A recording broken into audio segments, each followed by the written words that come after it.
And have confidence that the team will keep you safe.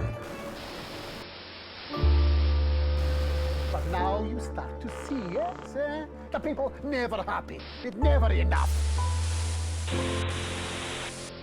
I cannot believe you, Ellen.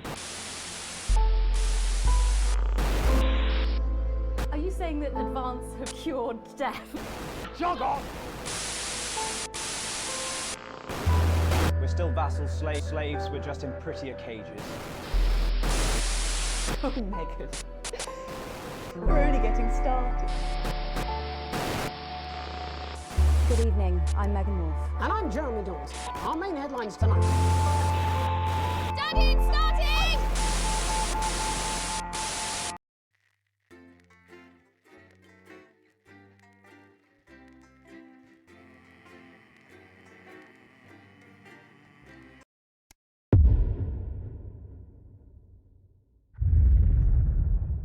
This is important. New government censorship should show up in blue. Same as regular censoring. Keep an eye out for the advanced blue waveform. One will be left behind. So you can carry on coming together to enjoy life and make wonderful. Are you still meant to bow Because we've shown to foreign royalty? What? Should I just like curtsy? resources and Hang on. come together. Have they given you the Crown Prince report? So don't What? worry about Megan? the rest of This is Jeremy, and he'll be interviewing you. Oh, Yo, thanks for having me on your show, man. it's quite all right. Yo, just a quick one. You're not gonna ask me about the chimp, are you? Live in 10 seconds. So he put that get up on himself. advance. I'm just saying. Let's keep one second Going in 5, together. 4, 3. Welcome back, I'm Megan Wolf. Later, we have an exclusive first look at a theatrical sensation everyone's going to be talking about.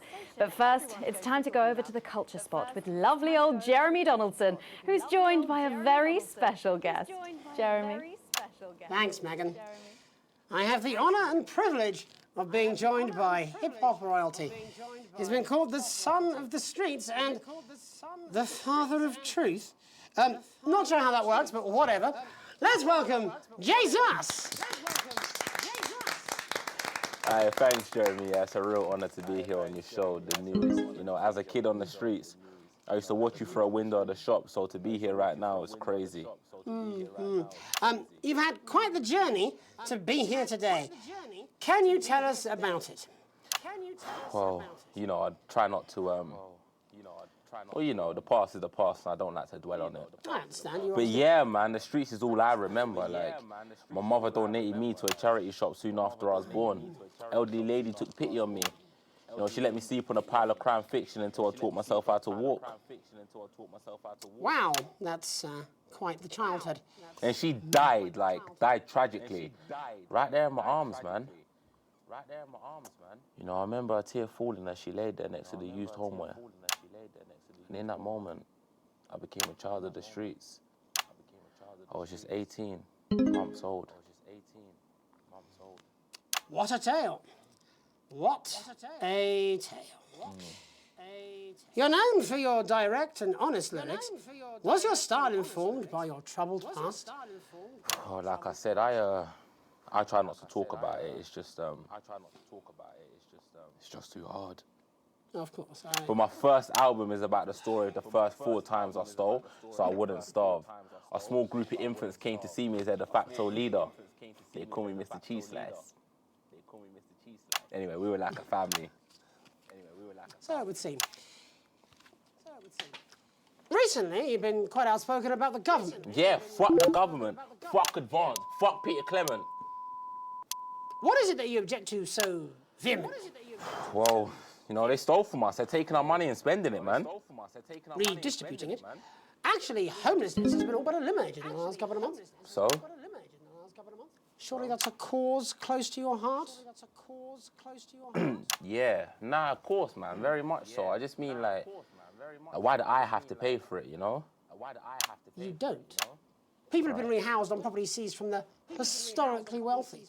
And that couldn't have been you, could it? Look, yeah, I worked hard to be here. I built this from nothing, and I deserve to be rewarded for that. Would you say you worked harder than, say, a farmer or a care worker? I don't know. But if people are taking something from my music, choose to value it, buy it, who's to say I don't? And no one can take that away from me. Not even to help, say, vulnerable children? Mr. Cheese Slice. What is it you're trying to say? I just don't understand where you've placed yourself politically. I mean, is it ideological or is it tactical? Well, it's more of a Or like, maybe it's hereditary. stop trying to tie me in knots with your words, Jeremy. I let the music speak for itself. And the people agree with me. Well, that remains to be seen. But you have given me a very easy segue out of a conversation that I promise you was much more painful for me than it was for you. So here he is with his hit song, Mrs. Ludlow's Tears. Oh no, I'm gonna do something a little different. It's a new single I've been working on. Oh, so this is unapproved, is it? Yeah, you love it. Excellent. Don't worry, we've got a state-of-the-art censorship system. What's the worst that could happen? So here he is with a new song. Aren't we lucky? It's Jesus! First, you're gonna pay up. You're gonna pay back.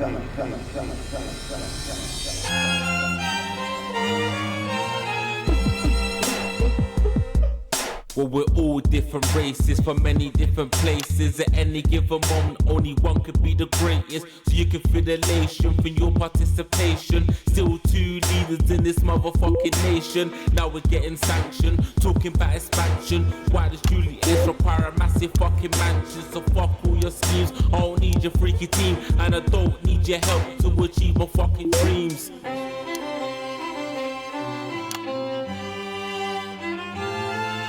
So don't make a fuss when you find you're one of us. Yeah, every single one of you's a bit Jesus. And you can call me crazy, cause no one ever pays me. But I won't waste a lifetime being motherfucking lazy. I may be inventive, my taste may be expensive. But why would I get out of bed with no fucking incentive? Although it's contravention of your obvious intention. I like to eat a little of the fruits in my invention. You make us the same, but we're not all the same. All our dreams, all our schemes, all our means are not the same. The best of the praise of the crest of the wave. Cause we're only equal people when we're motherfucking slaves. Take this fact, gonna stain it red. Gonna slam it into Peter Clemens' motherfucking head. Cause he's thick as shit, he's got a job he's unfit for. It's time to spawn a country with a motherfucking pitchfork.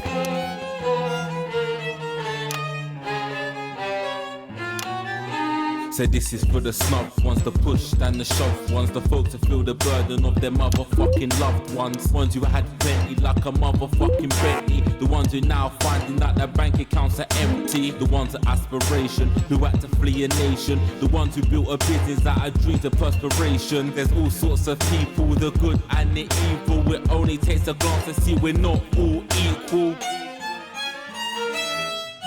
You make us the same, but we're not all the same. All our dreams, all our schemes, all our means are not the same. And the best of the praise of the crest of the waves. Cause we're only equal people when we're motherfucking slaves. Gonna take this fact, gonna stain it red. Gonna slam it into Peter Clemens' motherfucking head. Cause he's thick as shit, he's got a job he's unfit for. Time to spawn a castle with a motherfucking pitchfork. Get out of your seats, get your asses in the streets. Set a fire in the building, let them feel some fucking heat. Take your hate to go getters, no squilling bet letters, and burn them on the powers of advances fucking letters.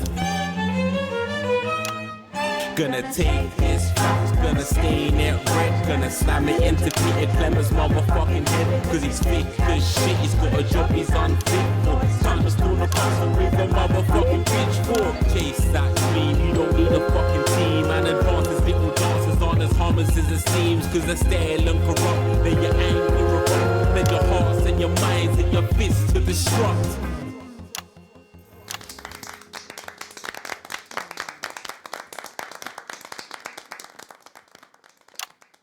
Jesus there with his new song. Thank you so much for joining us in the studio. I'm sorry. I may not agree with you, but I'd just like to offer you an apology. I've just been told that there was some kind of issue upstairs. and an attempt was made to censor some of your notes. What? Are you joking? I'd just like to say to you and everyone at home that this was a mistake. This is absolutely ridiculous. I cannot believe this. Here at the National Nightly News, we pride ourselves on remaining neutral, unbiased, and independent of any outside interference. You have my word. We will never censor ideas. Back to you, Megan. Well, a bit of dangerous language there, sorry about that.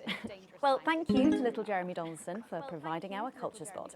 Coming up, we'll be speaking to a couple of familiar faces about their upcoming dramatic outing. Don't go away. We'll be right back after this. That's the ad. Just to remind you, fixing that old VCR. No, this is Put a new ridiculous. tape. Past ad break. It's just a mix-up, I'm sure. Now, if you come with me, I really do have to ask Oh, you to trust me. leave. My father's going to hear about this. I understand. This is unbelievable, Megan. I don't know what you're talking about, Jeremy. Only Acid Gastrique contains an organic blend of ingredients that penetrate deep into your hair, breaking down citrulline and glycogen for hair that looks and feels healthier. Acid Gastrique nourishes from root to tip for 8 times the strength of other brands. 6 out of 10 shampooists recommend it. Oh, here we go. Oh, shut up, stop it. Look at him. If we could just get you in position. Oh, say no more. Say no more. Megan, Jeremy, you remember Mr. Algebra Vividly. and Mr. Harris, and this is Ms. Radin. What? Philippa, please. We're back together again, eh? Who'd have thought it? Perhaps a lower order demon. Yes, it is awfully exciting, isn't it? Right, okay then. We're going live in 10 seconds, opening on camera 1. Acid Gastrique. Because you have to. 5, 4, 3. Welcome back. And no, you're not mistaken. Sitting across from us are some very familiar faces. You really are too kind, Megan. It was only a yogurt commercial, but I'm still proud of it. Here to talk about his new show, we're joined by National Treasure Tommy Harris, the National Theatre's Philippa Radin, and National Deficit Jeff Algebra. It's so lovely to have you all. Tommy, would you like to tell us about the show? You know what? I'd bloody love to. It's about me. It's about my life. And where did the idea come from? So, right, picture this. Their legs akimbo, mid-session, sweat is pouring out of me like an immense hog. And then Cindy comes in, she says, Pete's on the phone. That's Peter Clement, the Prime Minister. Yeah, Pete's actually a really good mate of mine. Oh, is he really? Yeah, no, he comes to the training sometimes. He's actually a pretty good goal sweeper. Anyway, so, Pete, he says, Toby, he thinks my name's Toby, see? He says, how would you like to spread your message of team spirit and cooperation across this fractured nation? How would you like to really make a difference in these desperate times? What did you say? Yeah, right, yeah. So, Jeff, the question on everyone's lips is, what in God's name are you doing here? Well, after the success of my debut work and all the people that I've touched, I knew that I had a career in theatre. Yeah? I've always been an admirer of Tommy from afar. So when my manager phoned and said I'd been offered the gig as director, I was ecstatic. I whipped my trousers off and got straight to work. Why did you do that? I do all my best work with my trousers off. Yeah, I've been told that too. No, I wouldn't say so. Right, Tommy, sorry, would you just give us a sense of what the show is actually about? It's about how hard it's been for me and some of the struggles that I've faced. It's like really getting to the heart of how tough it is to be me. I call it Tommy Harris. Jesus, that was hard. Catchy. We actually have some clips of the process of the show. Would you mind telling us what's going on here? Yeah, so the show is built around 2 things that are very important to me. It mixes scenes from my life as well as epic fantasy retellings of scenes from my life. But Dad, you promised you'd come to my graduation. I'm sorry, son. You're an embarrassment. But Dad, you promised you'd come to my graduation. Back, demon! Back to the hells! Demon, back to the hells! Philippa, what's it been like co-starring with Tommy Harris? I've always dreamed of treading the boards at medium-scale regional theatres, Megan. And for once, this show really gives me something to sink my teeth into. What's different about this show, then? Tommy, Mr. Harris's show really lets me show my tremendous range as an actor. I've always suffered from typecasting, forced to play the same tired characters in every god-awful yogurt advert or godforsaken soap opera or, God forbid, a pantomime. But, you know, this show has really let me just go there. Jeff, the viewers at home will be dying to know exactly what is it that you bring to the show? Oh, good question. I think these guys would agree with me when I say that it's my my steady hand on the tiller, my arm round the shoulder approach that's really brought the production from strength to strength. Absolutely right. Jeff's contributions are immeasurable. He was our rock. Can you give us a sneak peek of anything else that might be in the show? Yeah, all sorts, yeah. We've got lots of exclusive first-hand experiences of Tommy's time in the underground sports board scene. And some epic fantasy retellings of Tommy's time in the underground sports board scene.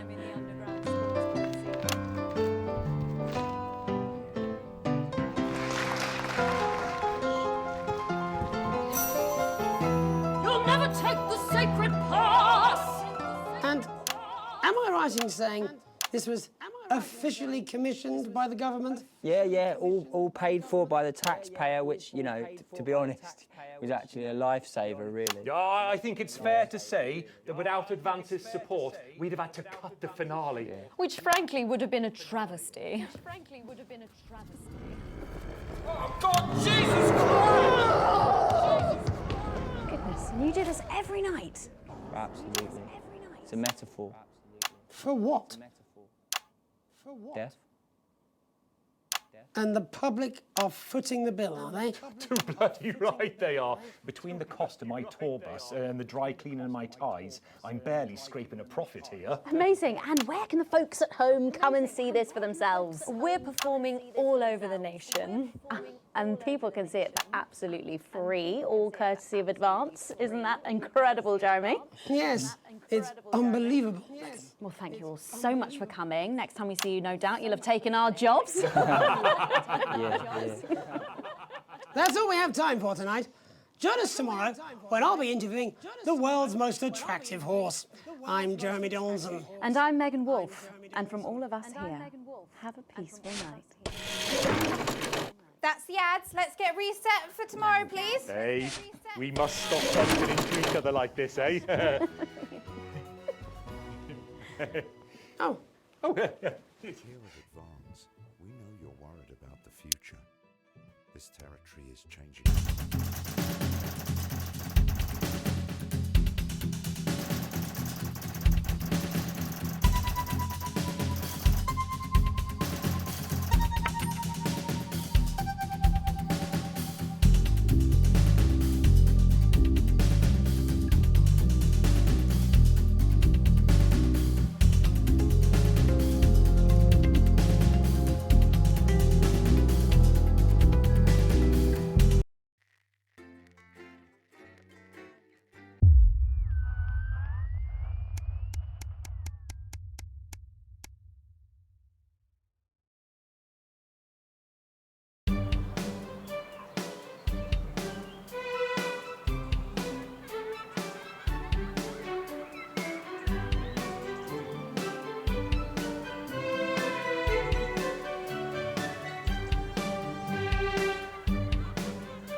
announcement. This is Mr. Bozeman, your boss. Now that we have this newfangled tannoy system up and running, I wanted to take the opportunity to remind you all that we value productivity and attention to detail above all other concerns. Also, that the salami sandwich in the fridge is mine and mine alone. Bozeman out.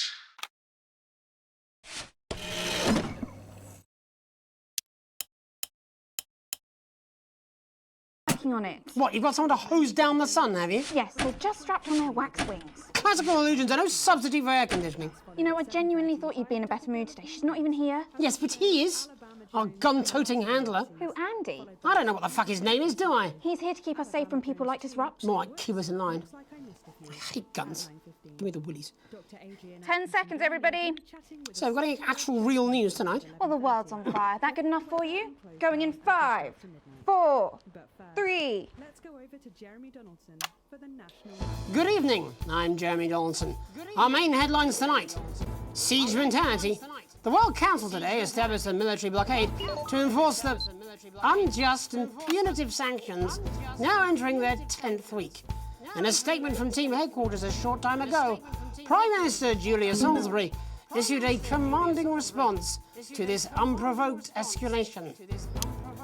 Ever since these illegal sanctions were imposed, we have gratefully relied upon trade and aid from our worldwide friends who, like us, refuse to recognise their legitimacy. Today's escalation, however, is nothing short of an act of war. We call upon our international allies to condemn this blockade absolutely, and we warn aggressors to this country that we are neither meek nor defenceless. Thank you.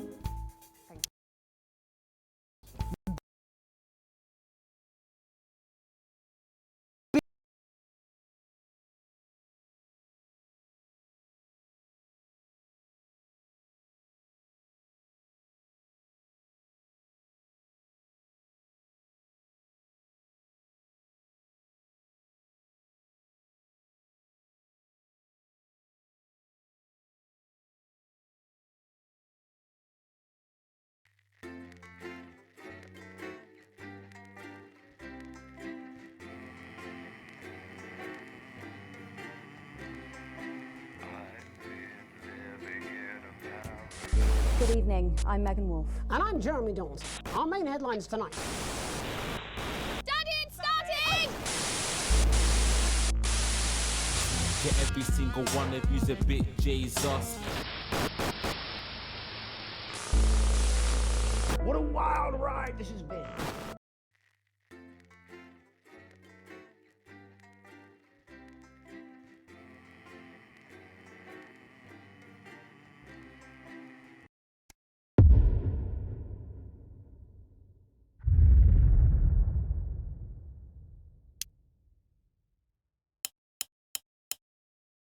What, you've got someone to hose down the sun, have you? Yes, they've just strapped on their wax wings. Classical illusions are no substitute for air conditioning. You know, I genuinely thought you'd be in a better mood today. She's not even here. Yes, but he is.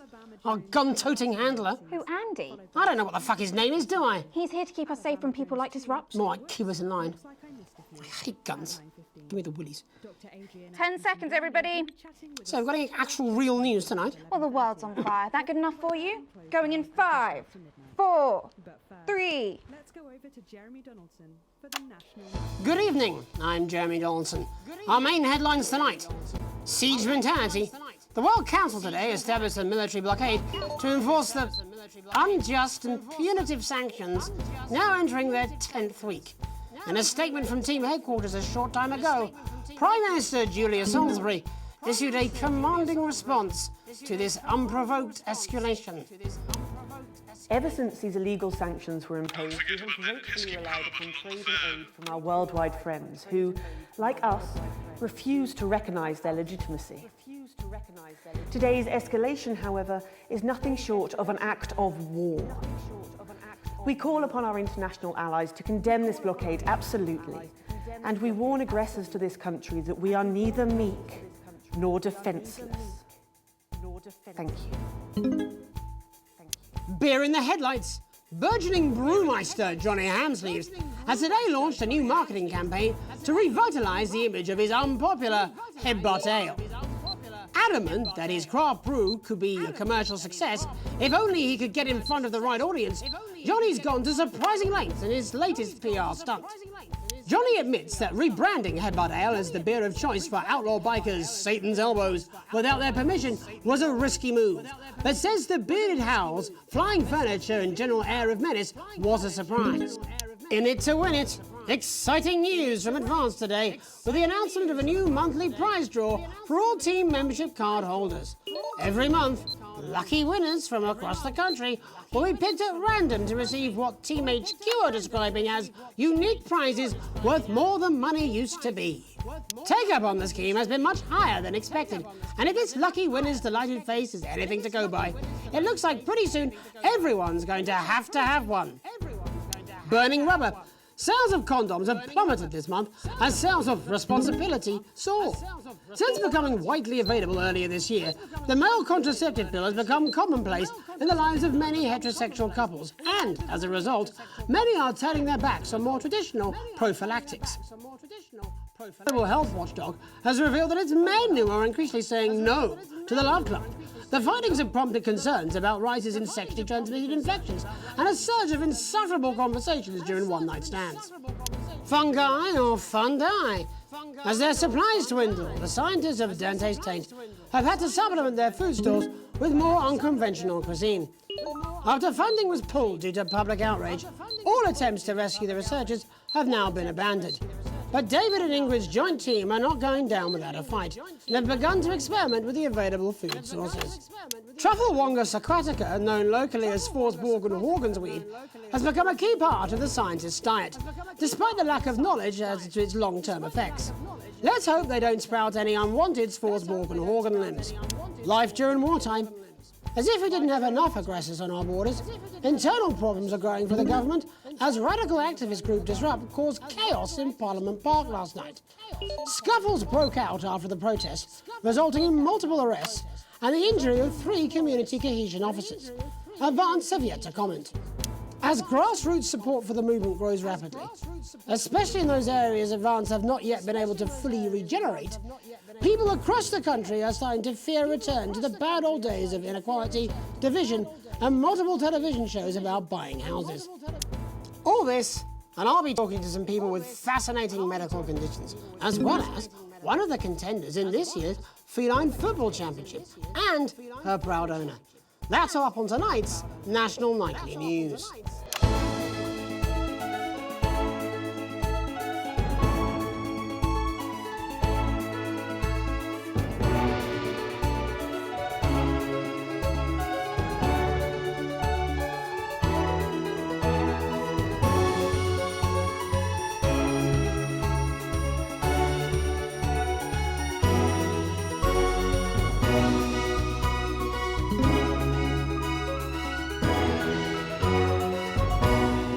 But first tonight, our team of correspondents has been dispatched to every corner of the country to see how the people of this great nation of ours are coping with this unprecedented hot weather. First, let's go to Megan Wolf in Shining-on-Sea to see what the scientific community has to say. Megan, how's the weather there? It's absolutely glorious, Jeremy. Thank you for asking. I'm here with Dr. Anna Burns of the University of Princeford. Are you enjoying the weather as much as I am? Oh, yes, it's wonderful, isn't it? My eyelids are sweating. And you're part of a team carrying out a study into just what's causing this unbelievable heat, is that right? Yes, that's correct. Yes, we want to be able to reassure the public once and for all that there's absolutely nothing to worry about and that they can enjoy their sunstroke and fossil fuels in peace. You sound very confident about that. Oh, very much so. I can say without any hesitation, there's really no cause for any concern here. I've actually left my car running. So tell us about this experiment. Well, we take data from weather stations from all over the world, along with atmospheric samples, and we take all that and we feed it into this state-of-the-art computer, and very soon we'll be getting a high-tech readout of the results. Blimey, that sounds very fancy. I should just say, none of this would be possible without the generous support of Remington's Fist. This is all thanks to their unrivaled investment in our future, and may I just say, complimentary personal anecdote. Oh, here we go. And, as expected, Everything is absolutely fucked. Hang on. This can't be right. Right, but obviously you said a second ago that everything is absolutely fine, so... Yeah. Well, actually, under concern level, it just says, why, God, why? We should be celebrating these wonderful results, I think. There we are. We need to evolve gills within 40 years. You look thirsty. Here it just says, shit. Look at you. This is meant to be a celebration. Can't go around looking like that. Shit. There you go, much better. Can I just say thank you again to Sophia Remington for providing all of this. Everyone, we don't have long. Time is running out. It's running out. Absolutely right. That is all we have time for. Abandon hope and return to the forest. Enjoy that. I'd like to thank Dr. Burns for just one opinion on the climate. The sea will reclaim us all. There you have it, Jeremy. Proof, if proof be need be, that everything is just fine. I'm Megan Wolf, here with science. Back to you. Megan Wolf there, attempting to do some actual news. Next, heads over to Robin Short, who's in Scritchford with some of the winners of this week's Team Membership Lottery. Robin? Thanks, Jeremy. I'm here in Scritchford with Gary Failsafe, a janitor at the local school, and Amelia Jackhammer, an aspiring poet. Both of you were drawn at random from those who hold team membership cards to receive this week's amazing prize. How do you feel? Filled with fervent euphoria. Yeah, good, yeah. And all that we had to do was fill in a quick form or two. Wow, that sounds so convenient. But we're all dying to know, what have you won? That's right, Robin. I've won dinner with Julia Salisbury at one of the capital's top restaurants. Ooh, swanky. And I've been invited to Peter Clement's house to help him dredge the gutter in. That's absolutely terrific. You must both be over the moon. I've written a poem about it. So, can you tell me about the moment when you first heard the news? Well, I was battling against a particularly difficult floater, probably one of the sixth formers, when the headmaster came and found me. I was involved in a similarly brutal conflict with a particularly arduous stanza. So you were both polishing turds? No, I don't like to polish them. I like to keep them intact for my collection. Oh. How unexpected. I don't polish turds. I write poetry. Potato. So, Gary... Do you think Peter Clement's going to let me keep the contents of his downpipe? There's no harm in asking, I suppose. Would you like to hear one? No, thank you. Gary, when you signed up for team membership, was it in hopes of winning the lottery, or were there other reasons? I like a flutter, of course, but no, the boss said I had to sign up to keep coming into school. Very sensible. It's important to know who we're trusting around our children. Oh, I have an unpublished book of sonnets about children. Perhaps you'd like to hear one. No! Or an anthology of haikus on the death of innocence. I'd rather hear about Gary's turd collection. Really? I thought you might say that. Oh. Are you all right? Yes, it's coming. It's coming. It's inspiration, and it's delicious. Right you are.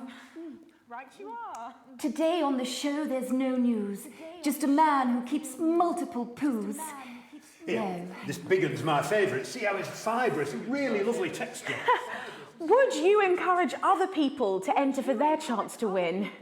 If it's colour you're looking for, take a gander at old Blue Eyes here. The national news lost its way when it covered some crap on a tray. Some of these are quite rare. Maybe that was unfair. And that's all we have time for today. Back to you, Jeremy. Thanks, Robin. What a lucky pair they are. And finally in this segment, it's over to Patrick Bannon, who's gone to the smelliest town in the country to see how the unprecedented weather is affecting the locals. Patrick? Hello there, Jeremy. Hello, yes. I'm here live in Grizzleford, which has recently voted the smelliest town in the country. And I have to say that, you know, in this heat, the smell really is. I mean, it's something else. Barry Lardons, mate, you've lived here your whole life. How'd you put up with the stink? Well, we're just all very proud of our achievement, to be honest with you. You can tell that, look at him, proud as punch. Do you know what it's like, son? being the second smelliest town. No, I don't. Living in the shadow of Arseminster. Those smug fucks. But who's laughing now, eh? Well, not me, that's for sure. So what happened, mate? Right, the good people from Remington's Fist came in and saved the day with their factory. You're talking, of course, about the newly built Flard factory. Yeah, they gave us this big presentation on jobs and growth. But as soon as we heard about the stench, we paid them whatever they wanted to put it here. Does the stink not affect your life in every way, Barry? I mean, perhaps if you're filling in a tax return or completing the physical act of love. It's strong at first, but you get used to it after several weeks of your first bout of sickness. The judges were very impressed. So, what's sickness? Oh, that's nothing to worry about. It takes a few minutes before you develop any symptoms. Now, folk are saying something about the production line and how they dump carcasses directly into the water main, but I think it's probably the few valves on the high street. On the high street? Should I see a doctor? What are the symptoms? Well, the first one is asking stupid questions. Then folk experience a loss of inhibition.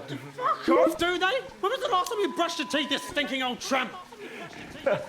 Next according is a period of randomly bursting into song, followed immediately by delusions of grandeur. Oh, that's not really a problem, never sung in my life. Hello, it's sexy Patrick Bannon, and he's wearing sexy shorts now.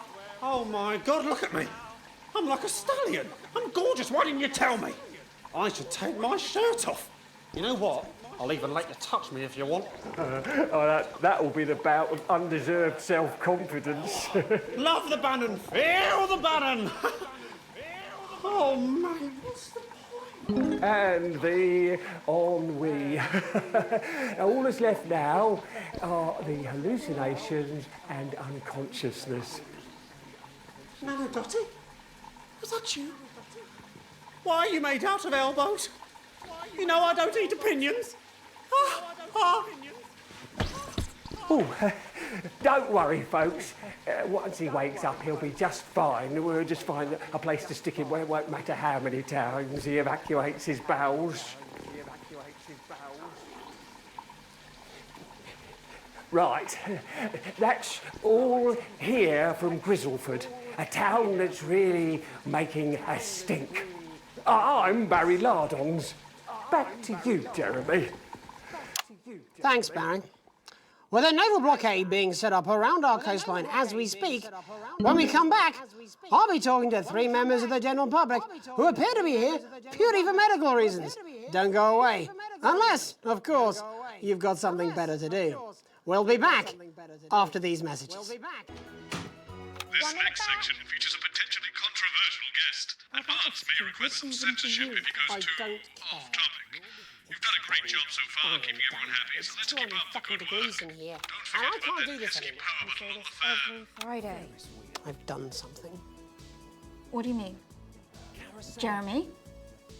My mic is still on. Roller coaster. We've got none of that, but I can tell you what we do have. Danger cars. Colourful germ pit. This swing. Stay with us in our rustic accommodation. With all That's what I'm talking about? Cats football? We should be doing an interview with the War Minister, or a report from Grantham Downs. Even the weather would be more fucking relevant than this. Jeremy, please, just breathe. It's just something light to keep people's minds off things. Exactly, which is wrong. People's minds should be very much on things. Christ, it's so fucking hot! Please take your seats as quickly as you can. I can't do this anymore, Jenny. I've had enough. That's it. This is just 10 seconds! Get over yourself, Jeremy. Why don't you stop feeling sorry for yourself for 5 fucking 5, 4, 3. Welcome back to the National Nightly News with me, your host, Jeremy Donaldson. Later, we'll be talking to the captain of the Territory's first cat football team, Professor Pumpkin. But first, I'm joined by 3 guests with some balmy bodily behaviours. Joining me is a woman who's been hiccuping for over 9 months. Isn't that right, Miss Piercy? Yes, that's right. Yes. Tell us, what brought all this on? Well, it's all a bit of a blur, Jeremy, to be totally frank with you. See, I was watching your show and I remember seeing the news about the election, and it hasn't stopped since. Fascinating stuff. Also here is Frankie Steampipe. Perhaps you could explain to us exactly what your physiological foreboil is. I'm here to say it's high time people like me were respected. We're constantly overlooked in the workplace, we're whispered about on buses, and we're asked politely to leave children's birthday parties. And it's disgusting.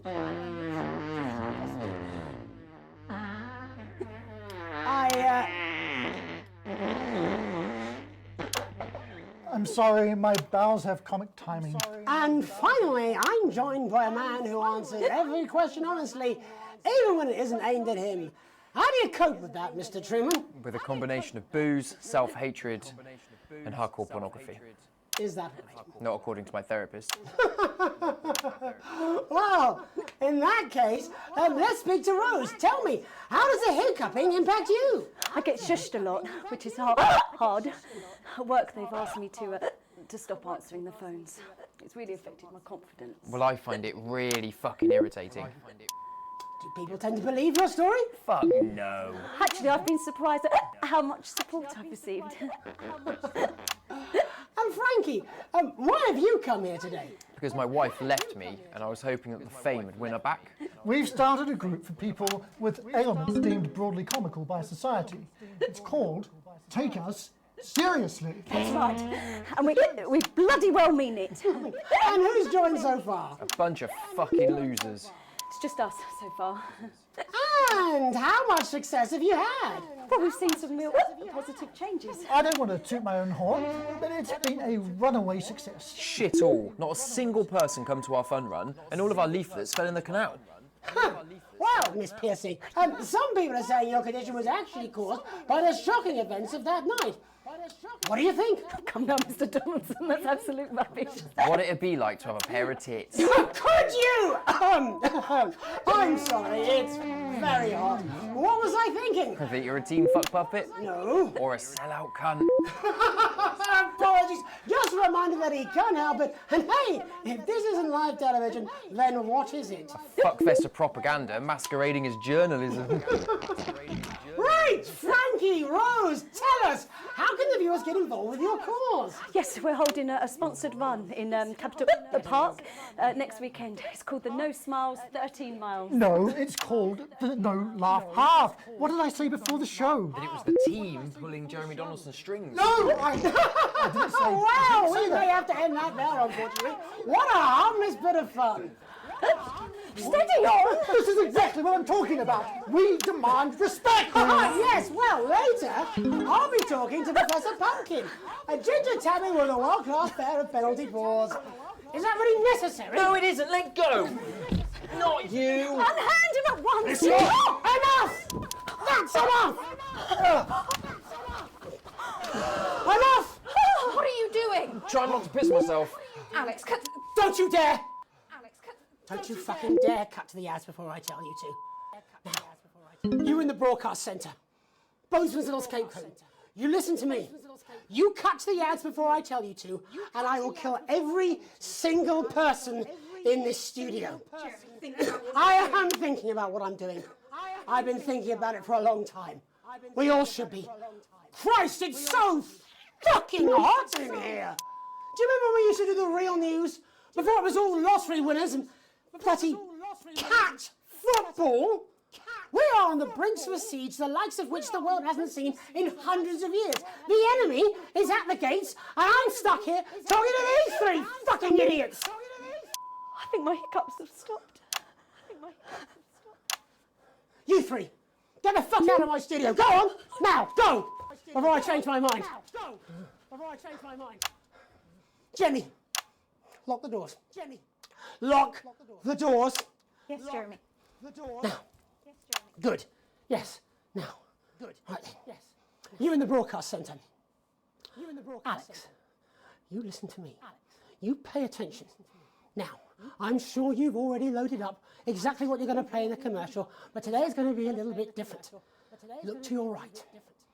Yes, really. Look to your right. There is a VHS tape, and I want you to load it into one of the machines. And when I say so, and not before, you play it. You've got about 15 seconds, so I wouldn't waste any time. Now, all cameras. I assume you won't be playing that tape. This station does not negotiate with terrorists. I hope I've made myself clear. You seem to know what to Because do. every single thing that comes out of this studio is either one-sided or banal. We're going to show the other side for a bit of fucking balance, like the good old days. Alex, play the fucking tape. Now, I don't want to hurt any of you. But if I see anything I don't like, I will not hesitate to start by killing this man. Now, reset the system for a third second. Oh, imagine your ratings are going to be through the roof. Fed up of dry and brittle split ends? Then say hello to Acid Gastrique. Acid Gastrique. The provitamin formula is a deep, fortifying, intensive treatment that repairs and protects hair for irresistible shine. Only Acid Gastrique contains an organic blend of ingredients that penetrate deep into your hair, breaking down citrulline and glycogen for hair that looks and feels healthier. Acid Gastrique nourishes from root to tip for 8 times the strength of other brands. No wonder 6 out of 10 shampoos recommend it. Acid Gastrique. The intensive formula acts fast, repairing damage and strengthening strands for hair that's truly unbreakable. What do you mean they didn't play it? Why the fuck didn't they play it? Alex, what the heck is wrong with you? You had a chance to make a real fucking difference! Jeremy, calm down! You fucking calm down! How long? 8 seconds. You! What's your name? Andy. Of course it fucking is! Jeremy, put the gun down, please. How long? We're going live now. Welcome back to what's left of the National Nightly News. Our main story tonight. There is a fucking massive military blockade being set up around this country. We are surrounded and outgunned, as incidentally am I. Now I have asked for all the security doors to be locked, the studio doors to be locked, but security is on its way. So, I doubt we'll have much time. But while there is, let's try and do the fucking news. Our first guest tonight is Jenny. She works here in production, and earlier today she told me she put forward several news stories. Older viewers will remember those, but they've all been rejected. So tell us, Jenny, what's somehow less important than Barnum and Bailey's Amazing Ship Circus and Commander Pumplenuts, the fucking cat footballer? It's Professor Pumpkin. Really, Jenny? There isn't much time. There isn't much time. Come on, just one real news story. I don't know, I can't think. I'm trying. Christ! You haven't even taken into public ownership yet. I mean, might as well be one from Julia fucking Salisbury's no doubt immaculate kill room. Leave her alone. And this gallant knight, in slightly shattered armour, is Andy. He's a CCO. What's that stand for, Andy? Community Cohesion Officer. And what does that mean, Andy? Well, we aim to strive... No, you utter prick. I mean, what does that mean? What is a CCO? What are you? What is a CCO? Community... Policeman! You're a policeman, a fucking policeman! Yeah, that's what we used to be called. Used to be? It was less than 2 months ago. What the hell is wrong with you all? Jenny, any recollections yet? Nothing springing to mind. All right then. Looks like you're in the hot seat, Andy. Exciting, eh? I mean, that's what you joined up for, wasn't it? Excitement? Is this your first hostage situation? Yeah. Yes. Pretty shitty you ended up being the hostage, eh? Never mind. How many people have you arrested for not carrying or having their ID cards? Well, firstly, we don't arrest anymore. We invite for consultation. And they're not ID cards. Don't be a bell end all your life, Andy. You know what I mean. Answer the question. Well, it shouldn't have to be a big deal to prove who you are. Only the guilty have something to fear. Well, yes, actually. How desperately naive. Look, I'm just a police officer. CCO. Just following orders? Oh, come on, mate. That's not fair. It was rhetorical. Jenny, ready to spill the beans yet? Jeremy, please stop. Jeremy, I'm scared. Alex didn't even play your tape. This is pointless. It's over.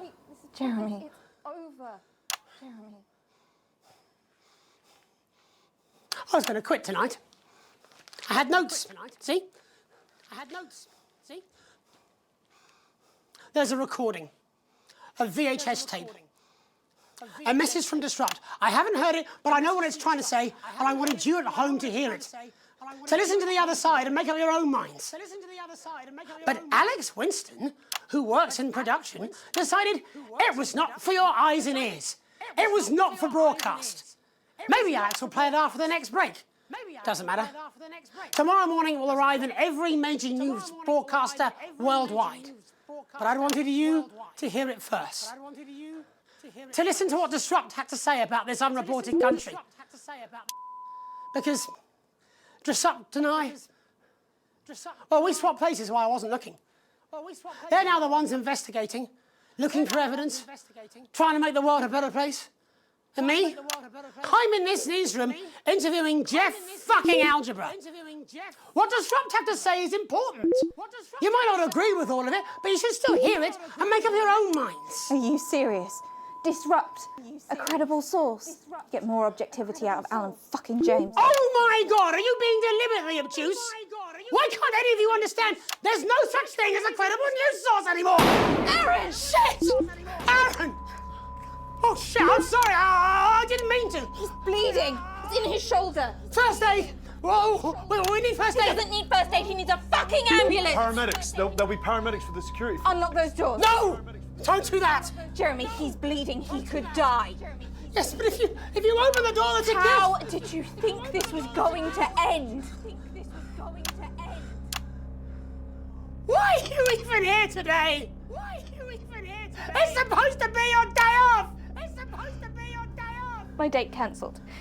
I thought it'd be more fun to be here than moping around at home. Truth be told, I wanted to see you. Being annoyed with you is like wearing a comfy jumper. I think that's the nicest thing you've said to me. Let's not make it the last. Right. All remaining cameras on me. In a minute, I'm going to ask Jenny to unlock the doors. No. Oh, me, Aaron, our cameraman, can get the medical attention he needs. I should imagine I'll get arrested for this. It wasn't the graceful. I had a speech. I was meant to be resigning with a flourish of honour. A last hurrah. I was going to wish you all one last peaceful night. I'll see that happening now. Still, I want to have one last stab at the news before I go. You see, there's so much more we're not telling you. There's large groups of scientists, and they're testing something. Something loud and something... What was that? I didn't think it over the... Why did Shoot him! Stay back, please. Mr. Donaldson, you have 10 seconds to lower your weapon. If you do not comply, we will open fire. God, 10. cut to the ads! 9. Alex, cut 8. to the ads! Alex, think of the consequences. For God's 5. sake, put the gun down! 4. 3. 2.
disrupt activity on the interference console tonight.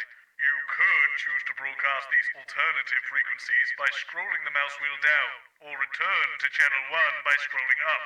Of course, I trust you know better than to put disrupt on the air, Alex. We show the news, nothing else.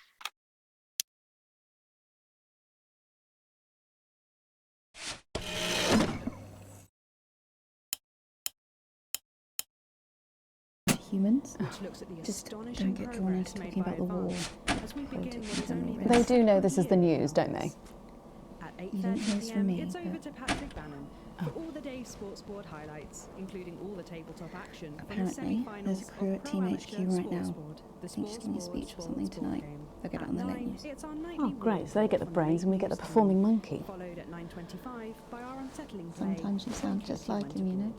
Which tells the cautionary tale How of are one you? brave young lady's battles to survive the cruel administrations of our neighbours. It At is what it is. 11:25, it's incisors. It And is what it tonight, Dr. Adrian Atkinson Blimey I'm will be missing getting his two, you know. teeth into Fiona from Hamble Bamblebury, who has 10 invented a seconds, tasty everybody. twist on the humble biscuit. Rumpel's And that takes us, after the weather and public information Going in film, 5, into our close down. 4, But first 3. tonight, it's time to join Megan and the team for the National Night. Good evening. This is the National Nightly News. I'm Megan Wolfe. It's the 140th day of war. Our main headlines tonight. Company of Heroes. Skirmishes on land and sea again today as our armed forces tested the mettle of the World Council's illegal blockade. Advance's strategy of multiple small-scale incursions into the disputed zone is certainly keeping the enemy on high alert, unable to work out where or when the next strike will come.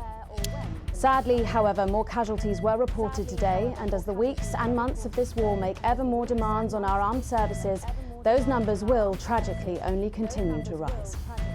Don't starve. Advance's food programme moved from strength to strength today as rationing depots were opened in the last remaining unfed areas of the territory. The rationing depots have been constructed in record time, and the government's agricultural coordination strategy has seen shelves restocked with increasing regularity. However, with the reported rise in mental and physical health issues since the imposition of the blockade, critics have questioned whether those smaller communities which are only now starting to receive help could have been better and quicker served. 7 days to die. The recent decision to allow those with long-term health conditions to access transition centres has today been declared an overwhelming success. Previously available only to those in their final years, the expansion of the service has been met with relief by the many organisations calling for it to be opened up to the wider community. With dwindling medical supplies leaving many of our most vulnerable facing chronic pain, it can come as no surprise that the transition centres have found themselves stretched to capacity. Populace. More than 11% of the population have thus far failed to register for a team membership card, a worrying statistic given that the cards are a legal requirement from midnight tonight. While applications are still open for those who like to run fashionably late, they can expect a few tricky questions from Advance. Start me up. Disrupt spokesman Alan James held an impromptu rally today in the northern city of Mankipool. Large crowds gathered to hear the band speaker prove Disrupt are still able to capture the public's imagination. Community cohesion officers found themselves challenged by the unruly mob element always present at Disrupt events, but thankfully managed to keep violent incidents to a minimum. And finally tonight, our mutual friend.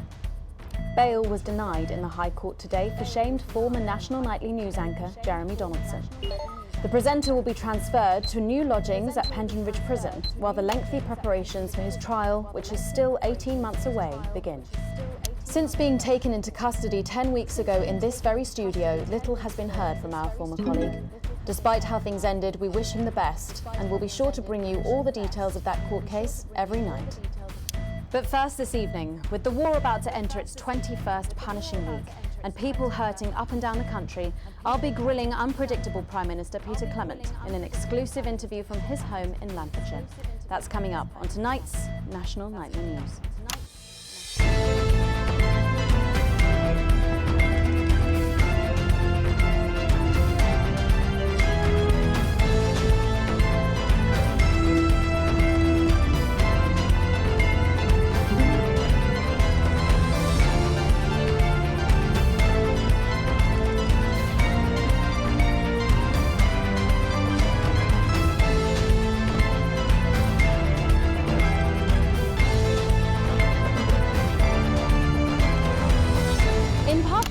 I'm a little overexcited to announce I'll be interviewing the one and only Lil C. And later we've got a new feature that's sure to keep you coming back for more. But first tonight, let's check in with Prime Minister Peter Clement, who's speaking to us from his home in Lanfordshire. Good evening, Prime Minister. Have we caught you exercising? Have we started? Yes, that's right, Miss Wolf. Just a few minor adjustments. I mean, nothing drastic. I haven't joined the gym or anything. As my old man used to say, just because she won't take it up the shit, it doesn't mean you shouldn't try for a quick fiddle up the car park. Language, Prime Minister. Language, Prime Minister. What? Quick fiddle? What's wrong? Oh, shitter. It's shitter, isn't it? Yep, that's the one. And can you tell us what brought about this new you? Well, you know, Mrs. C and I were watching, you know, the night the blockade began, when Jeremy Donaldson. Well, you know, and it was blistering hot, as I'm sure you all remember. And I were a bit wheezy from all the cigars and all that. And Mrs. C turns to me after the signal dropped away, and she was in floods of tears. And she says, Peter, she said, I couldn't go on without you, she said. So I made a decision. And since that day, I have stopped smoking cigars. Except for Christmas. My birthdays. Weddings. State dinners. I suppose I can't as useless running backwards doesn't go anywhere. And apparently I'm going on a walking holiday this Christmas, and that should finish me off for bloody good. Did you make the decision to holiday within the country this winter because of the blockade, Prime Minister? Well, Mrs. C has never liked travelling at the best of times. These are certainly not the best of times, on that we can all agree. There's a lot of red tape involved in leaving the territories at the moment, as I'm sure you're all aware. Some of those forms are bastard long. All in it together. What? All in it together. Oh, yeah. Also, it doesn't seem very advanced to be going abroad when the rest of the country is grounded. And yet, Julia Salisbury announced today that she'll be visiting Svenland during this year's winter break. Is that really an example of team spirit? What? Did you know about this, Gail? No one tells me anything, Peter. You should know that. What did you know? Well, leaving that for a moment, it says on this card that a body like yours must take some planning to achieve. What's your morning routine? Well, I have a frigid morning routine. Rigid. It's rigid, for fuck's sake! Oh, yeah. A rigid and demanding plan that my doctor and personal trainer... Who's your personal trainer? Some prick called Clark. Is that on your card? I thought you might. Prime Minister, speaking of planning, with the blockade in its 20th week and the people of this country reeling from its effects, what plans do you have to get us out of this mess? Well, that's a very blunt question, Miss Surely Wolf. one for which you, the democratically elected Prime Minister, must have an answer. Don't you get smart with me, Pat. I was a fucking national treasure before you were a twinkle in the milkman's scrotum. You want to talk about plans? Let me tell you about plans. That's all we do. Fucking plans and revised plans, and then meetings to discuss the implementation of plans and plans and yet more planning for fucking plans and yet more fucking plans. Well, that's good. That's good to know, Prime Do you Minister. know, I used to really like you, Pat. You were a breath of fresh air. But I've been watching you, and you know what? You get more like him every day. I will take that as a compliment. Prime Minister, later on this evening, your co-leader Julia Salisbury is going to give a national address from team headquarters. Can you give us a hint of what she's going to say? Yes. Well, I imagine that there Sorry, will be sorry, you the imagine? usual... No, what I mean is... You do know about this broadcast, don't you, Prime Minister? I'm sure I did. But Julia and I have no secrets from each other. We don't memorize each other's bloody diaries either. As my old mum used to say, If you wanted to get a job done quick, don't get bogged down in the pubes. What else you got? Sorry? Only cards, what else? A little piece of my life do you want to rustle through? Get out, refill my glass. Get out, refill my glass. Sir. Ah, come on. Come on. Okay. What music do you listen to when you work out? Well, Gail tells me that I work out to Little C, but I have absolutely no fucking idea who that is. And do you think the C stands for... It stands for collaborative, Prime Minister. Yeah, actually, that does make more sense, actually. How's rationing affecting you? It's hard, but we get by. You just have to learn to get by on the basics. Take comfort in each other. I've got Mrs. C and many a fine single malt. I want for nothing. Except for a decent night's sleep, of course. Prime Minister, thank you for joining us. When we come back, it's time for the Culture Spot with Lil C and a world premiere performance of her new song. I genuinely can't wait to hear that. We'll be back after this. 1 minute back, everybody. And that is what happens when you wander from the car. I don't think he knew about her statement. I don't think anyone's supposed to know. When you mentioned it, Bozeman's face turned a colour that I think you call embolism. Am I in trouble? Bozeman? Nah, you're like the daughter he never had. I suppose the higher-ups might fire him, though. Who's Lil C? Or if there's any justice, me. Who's Lil C? Are you winding me up? What? I'm civilised. I read books.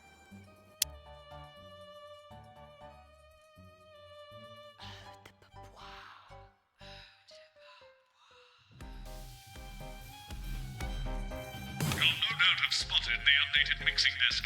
You'll need the new buttons during the next sections. First, we'll need applause when the guest enters and before her song. Don't worry, I'll walk you through it when we get there.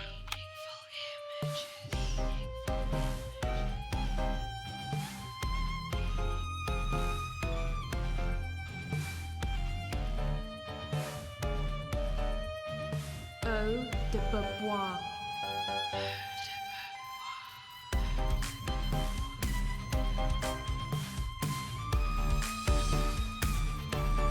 Eau de Beauvoir. I've never heard of her before. The dangerous new fragrance from Eye of the Beholder, formulated with all natural hydrogen sulfide. Eau de Beauvoir. Because who cares? What? 5, 4, 3. Thanks for coming back.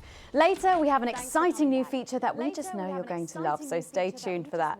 But first, I'm really excited for our next guest. She rose to prominence as the delightful Susie May in All My Daughter's Children's Men, before taking the music industry by storm this year with her debut album smashing the chart records at the age of just 20. Let's give it up and welcome Lil C! Excellent work. I just say, you look incredible. Oh, thanks, babe. I'm doing this new regime and it really does work. What's the regime? My manager suggested it to me. It basically involves bathing in like cabbage water and then having the leaves sucked out of you while you sleep. Wow, is that healthy? Oh, well, look at me, Meg. The leaves are my only nourishment. Yep, they certainly are. Now, you'll have to forgive me, but I'm somewhat of a super fan, so I'm sorry if I get a bit starstruck. Oh, bless you. I've never actually heard of you before, so if you do get a little tongue-tied, I can always carry the interview. Oh, that's good to know. So your first album, F My Face Together, it hit shelves this summer and it just exploded. I mean, what was that like for you? Bonkers, just so weird. I was in all the papers and the magazines. Overnight, I went from that like annoying little girl from that show to that like sexy little girl from that show. Wow, that must have been bizarre. Not really, it was just like any other morning. You know, get up at 5, go on a 4-mile run, have 3 meetings on my cabbage bath, but then only then was my dad actually talking to me. Oh, of course. I mean, the famed country singer, Billy Bob Jean Short. I didn't know you'd been estranged. There's nothing that strange about it, Megan. Okay, yes, he may believe that aliens told him to hate women, but there really isn't anything to prove that he's wrong. So, this newfound explosion into your popularity, I mean, did that change your life? Well, I had to start wearing like nicer underwear, you know, for the paparazzi. But as my manager says, best to make the most of it before I'm 30. Is that right? So what's the album about? So I thought it was about like how pretty and great I am, but actually it's about monetizing youth, I think, or about like promoting an unrealistic standard of beauty or something. Your manager again? Yeah, he says insecurity is an opportunity. Oh, do you think he'd be happy with you telling us all this? Telling you all what? It really doesn't matter what I say here.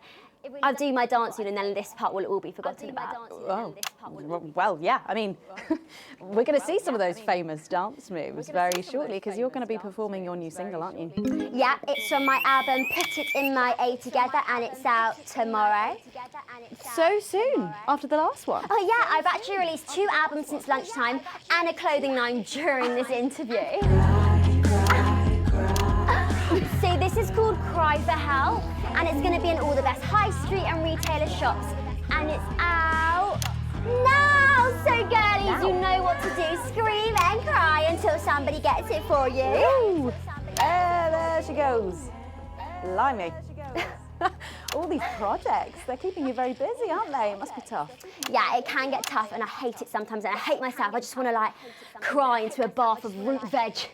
But then I think thousands of girls would do anything to be me, so I must be quite lucky. Well, you know you don't have to do this though, don't you? Yeah, I do think that sometimes. Most nights between like my 4th vodka and the 8th time a stranger slaps me around the arse. I think things could have been different, you know, like better. But I don't know. I love doing autographs and having somebody dress me and tell me what to wear. Did you always want to do music? Well, ever since I was a little girl, I did. I'd sit in front of the radio, and as soon as my favourite girl group would come on, I'd press record on my cassette. But then my dad would come in and tell me to turn it off and to go back upstairs and start practicing again. Sorry, is your dad your manager? Yeah, which can be tough. And sometimes when it gets really hard, he'll say, "Make Quagler proud, and you might just survive childbirth." Well, you know what? Despite anything, you'll make me proud. Oh, if only your opinion was as valuable as his. And on that problematic note, you're going to be singing your song for us soon, aren't you? Tell me about it. Tell me about it. So it's called These Babies Gonna Bring You Home, and I actually got sent the lyrics in the car on the way up here. You know what? It's actually all right. And don't worry, all my work is team approved. All right then. Well, you can go and get ready for that. We'll see you in a little bit. It was a very specific type of pleasure to chat to her, and I just can't wait to hear this. Oh, so here's Lil C with an exclusive first performance of her new track, These Babies Gonna Bring You Home. Take it away. Ladies and gentlemen, it's the Force's favorite, the Queen of Teams, here to break in your blockades, Lil C.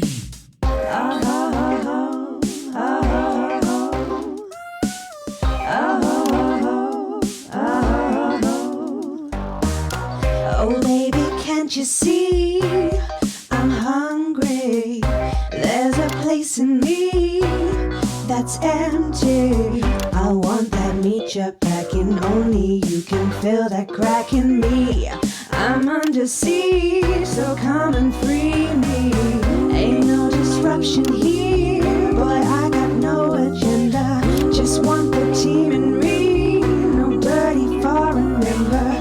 Don't stop no morning drill, there's holes in me that ain't been filled yet. I only scream this loud when you do your country proud. I ain't no Vickers daughter, come and skirmish on my border. Quick before I get much older, tie me down and pull me like an enemy soldier. An enemy soldier. So let them try and break our dream. We fight and love and die a team. So wanna be that Clemens boys can come and use me as a toy. I wanna see some action, so come and break my sanctions.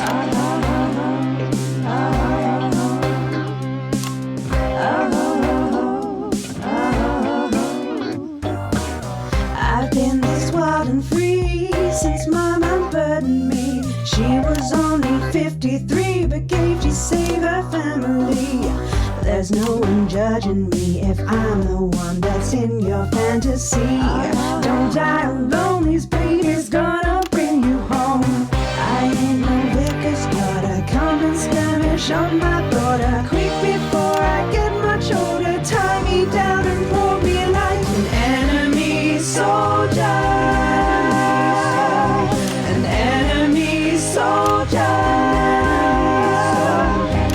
So what if Peter Clemens boys can come and use me as a toy and flip me over, grab my hair, rip off my clothes and dump them there? I wanna see some action, so come and break my sanctions.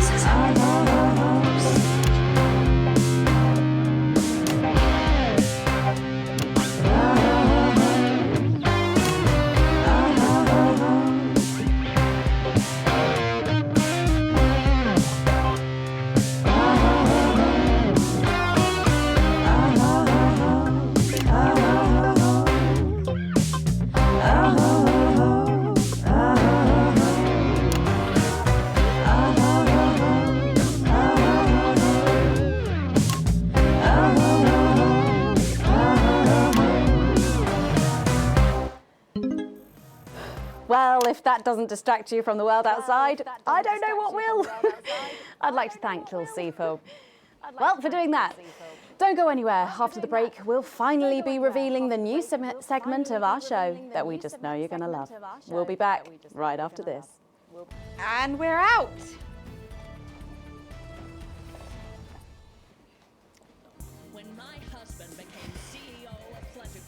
Can I just say, thank you so much for letting me do this. It really means a lot to me, you know. Yeah. To be able to promote myself on such a mainstream platform like the news. Well, don't worry about it. And you know what? Good luck for the future. Take care of yourself. This industry can be crazy sometimes. Watch out for that father of yours, won't you? Oh, no. I manage myself. It's just, you know, for the public to have that certain perspective. You know what it's like. Oh, right. And Michael? Michael? What about Billy Bob Jeanshort? Is he? Oh, my dad. He's such a sweetheart. We both had the same agents, you know, like it just made sense. Both of us for our image together. Wow. And Michael, I want to see the revenue share for the clothing line and get me a G&T before my meeting with the lube guys. If they say for your pleasure, I'm gonna start needing it. This next section will need you to use all 4 of the sound effects to help things along. Try and pick the most appropriate one at each given moment. The actors can't hear what you're doing, so they'll be trusting you to make the right choices. We're exactly 12, as it said in your rider. Do I look like the sort of person who counts things? No, no, no, not anymore. I'm better than that now. I'll tell you what, just keep adding flowers until it feels like 12. Got it? Absolutely, right away. 10 seconds. As the cruise now mainly takes place around St. Bartley. 5, 4, 3. Thanks for joining us for part 3. We've been teasing you about our new feature all night, and now the wait is finally over. I can reveal that every night on the show, we'll be treated to an episode of an informative and hilarious new segment called The Notice Board. It stars some top talent, and we're very excited about it. But before we see it, let's have a quick chat with the writer, director, and phenomenon, may I say, Jeff Algebra, guys. Actually, I've dropped the algebra. I go by Jeff DePlume now. How do you like that? Well, yeah, very fancy. I suppose you need a new name now that you're a successful artiste. Well, exactly. I'm earning enough to pay taxes now. Oh. It's shit. And how does Angela feel about all this? Your wife. Your wife. Ah! Oh, God, no.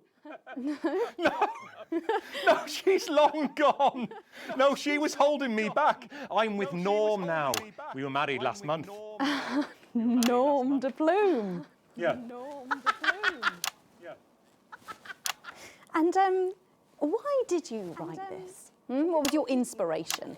Oh, well, I received a telephone call offering me 25 grand to write a pro-team sitcom, and I heard my father's voice. It said, Jeff, you listen here, boy. You make hay while the sun shines. You wring every penny you can get out of this. So I wheeled him down to the transition centre, got out my typewriter and started clacking. Utter shite. And without further ado, let's give it up for the notice board. Surely you're not this stupid, Alex.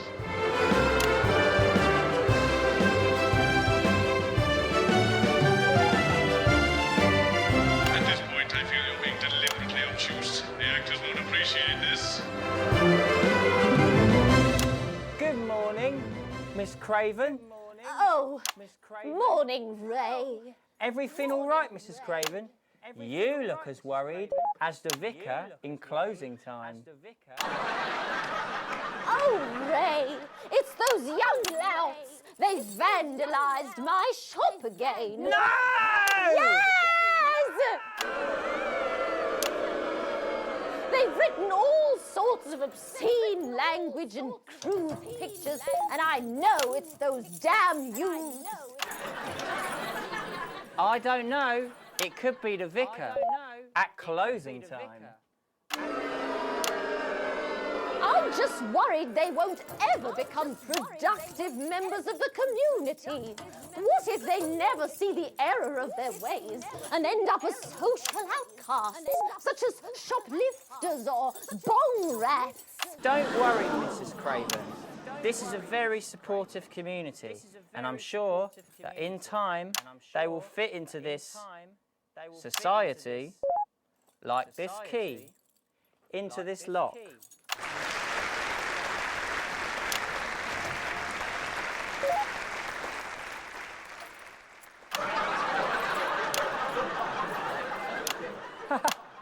See? Works like a charm. What a lovely way to put it, Ray. And just like that, he can unlock their future. Yes, yes. Wow! Look at all the letters in my collection today. Oh! I think that one's addressed to me. What? This one? Oh, so you're right.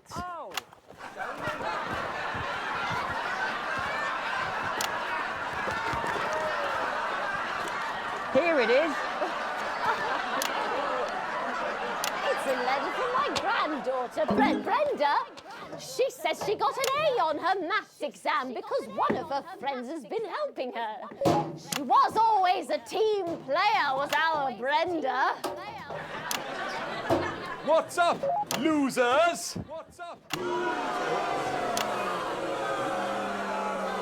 Oh, no. It's Brad. He's the coolest guy in the village. That's right.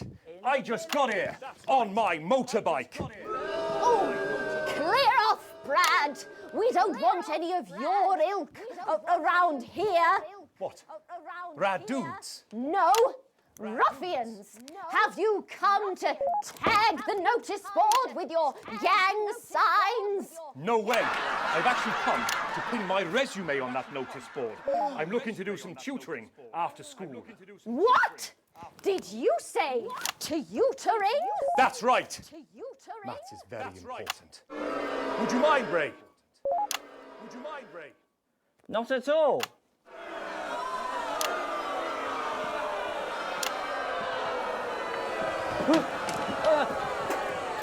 So you, a young person, have been spending your time helping others and not just urinating on churches or huffing glue? Hey, I haven't huffed glue for months. Well, blow me down! You know what? We misjudged you based on how young and cool you are and not on your actions. No joy. So it wasn't you who vandalised my shop last night or called me a rancid old crone from the back of a chopper? No way. It can't have been me. I was too busy helping my friend Brenda with her maths homework. Could you speak up there? I thought for a minute there that you said Brenda. I did, you daft old sow. Did you hear that, Ray? Oh, yes, what a wonderful surprise. I now respect you as a man. Put her there, Ray. Oh, what the heck? Give us a hug.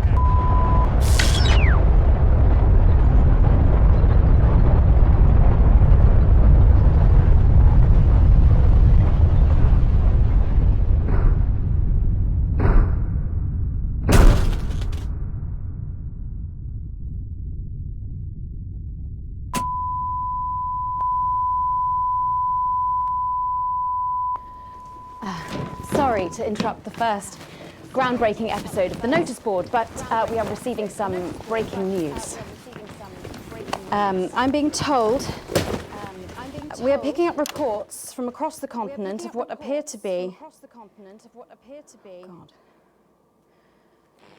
what appear to be nuclear explosions in 4 major foreign cities. Initial estimates put the death toll into. They put them into millions. I'm being told we're experiencing some power shortages as a result, so apologies for the interruption. And apparently we can go live now to team headquarters for an emergency broadcast from Prime Minister Julia Salisbury any moment. Yes, let's go to that now. Yes, let's go to that now.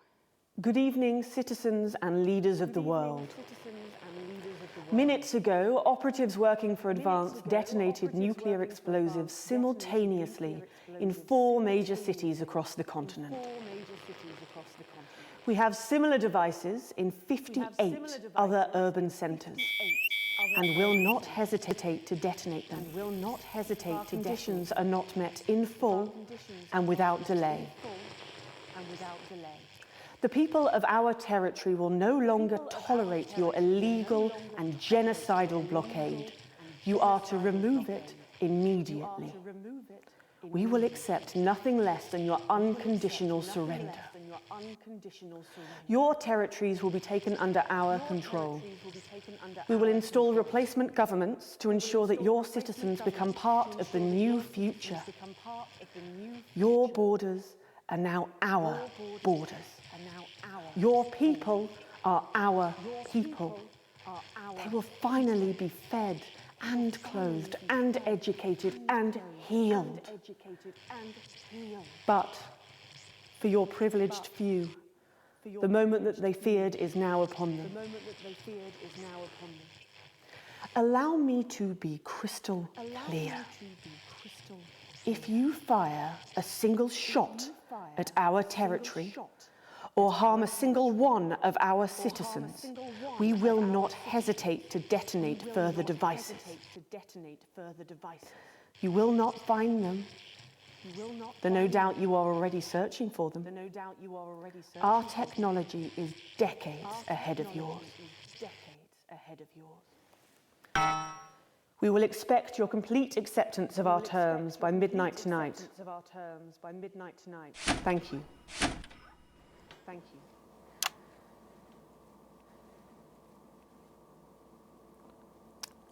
I don't really talk about my personal life in my job. It's not relevant or important. So many of you may be surprised to learn that I have a brother. His name is David. And right now I can't get his stupid face out of my head. He's a researcher and he's currently travelling the continent for work. And I don't know where he is right now. And I should imagine that there are many of you sitting at home tonight digesting this news, and you also have loved ones on the continent. In Urkistan, or Havia, or San Palmerino, or Konislava, which is where David was when I last spoke to him 3 days ago. So when I tell you I know how you are feeling tonight, believe me, I do. But I also know that there's There's a flow to events. I see it every day here.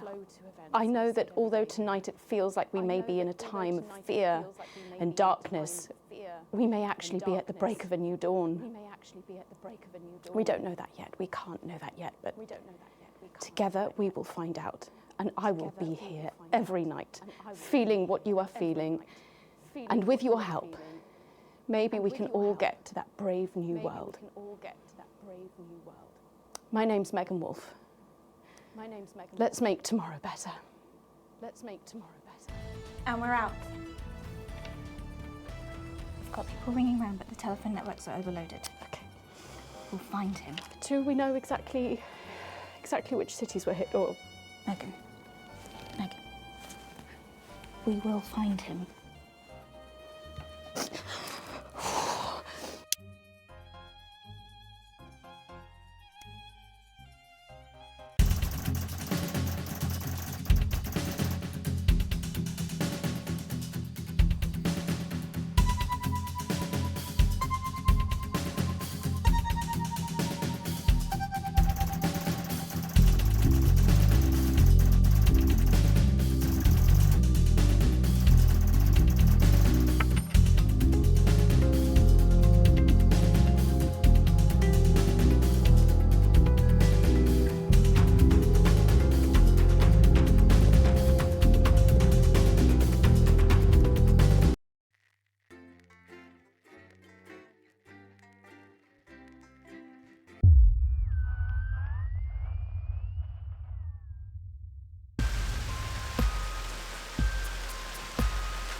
Receiving. Calling. Come in, Alex. This is Alan James. The revolution starts tonight, Alex, and we need your help.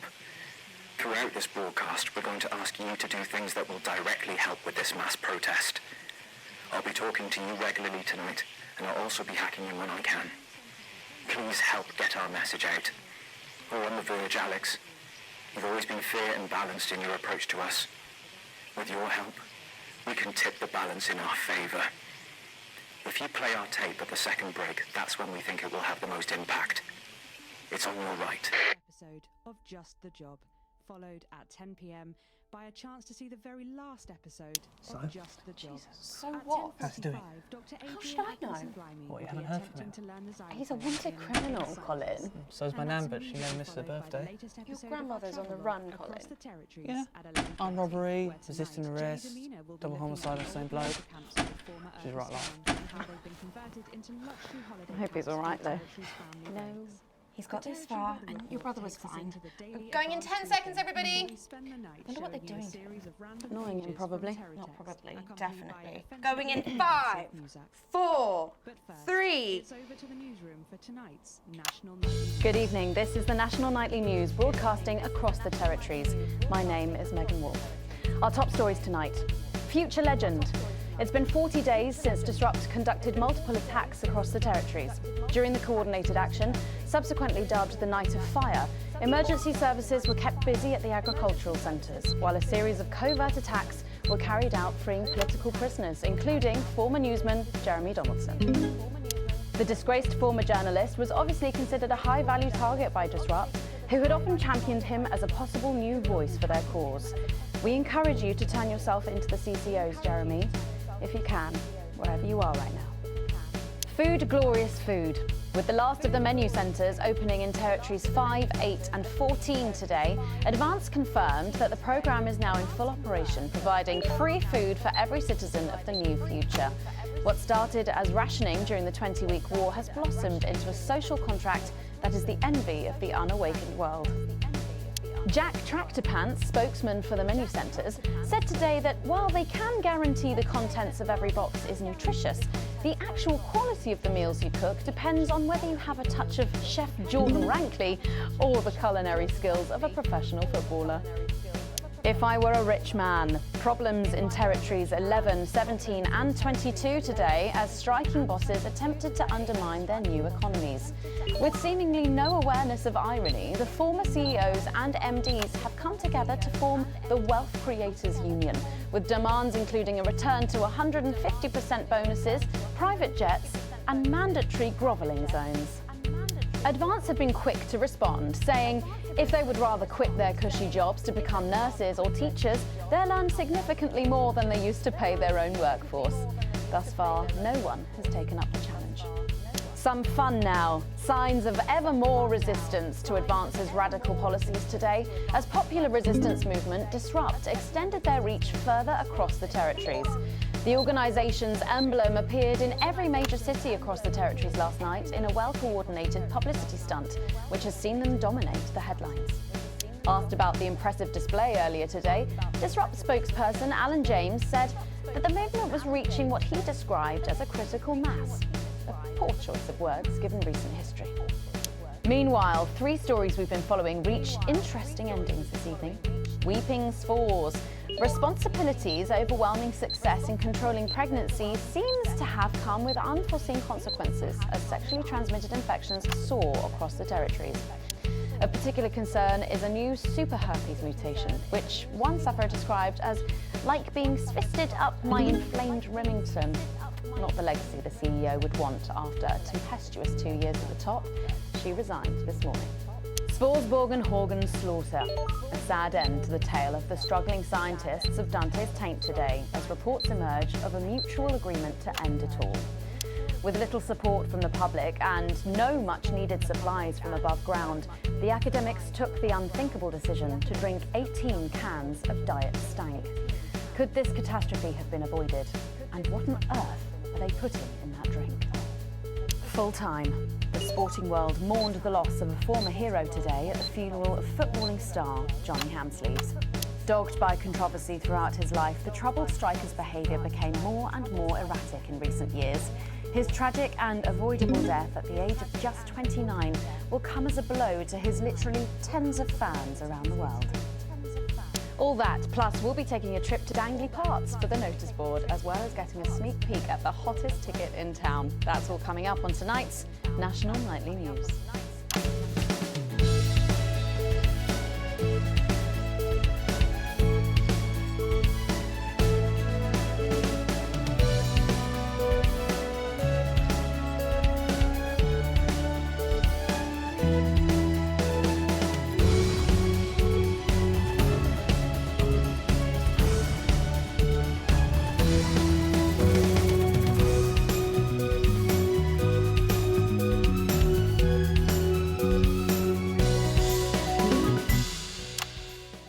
But first, 500 days after the loss of a fine leader and a great man, the start of tonight's programme is dedicated to remembering and celebrating the life of Peter Clement. Patrick Bannon is live from Parliament Park, where Julia Salisbury will be breaking ground on what will soon be a memorial garden in Peter's honour. Patrick. Listening to that old bitch lying through her teeth about missing that poor bastard. Patrick. I don't know what I'm going to do. We're live. Because I'm not being funny. Things were better with Peter, weren't they? Patrick? They were, and I don't mind saying it. They were, because he held her back. But now there's no stopping her. Hello, Patrick, we're Of live. course, can't say that, can I, Francis? No, not with public ownership. No, with public ownership, you can't say anything these days. She's lost it, mate. She's completely off the rocker. I heard from an aide that... Hello, Megan, you join me here live from the what? Hello, Megan, you join me here live from the what?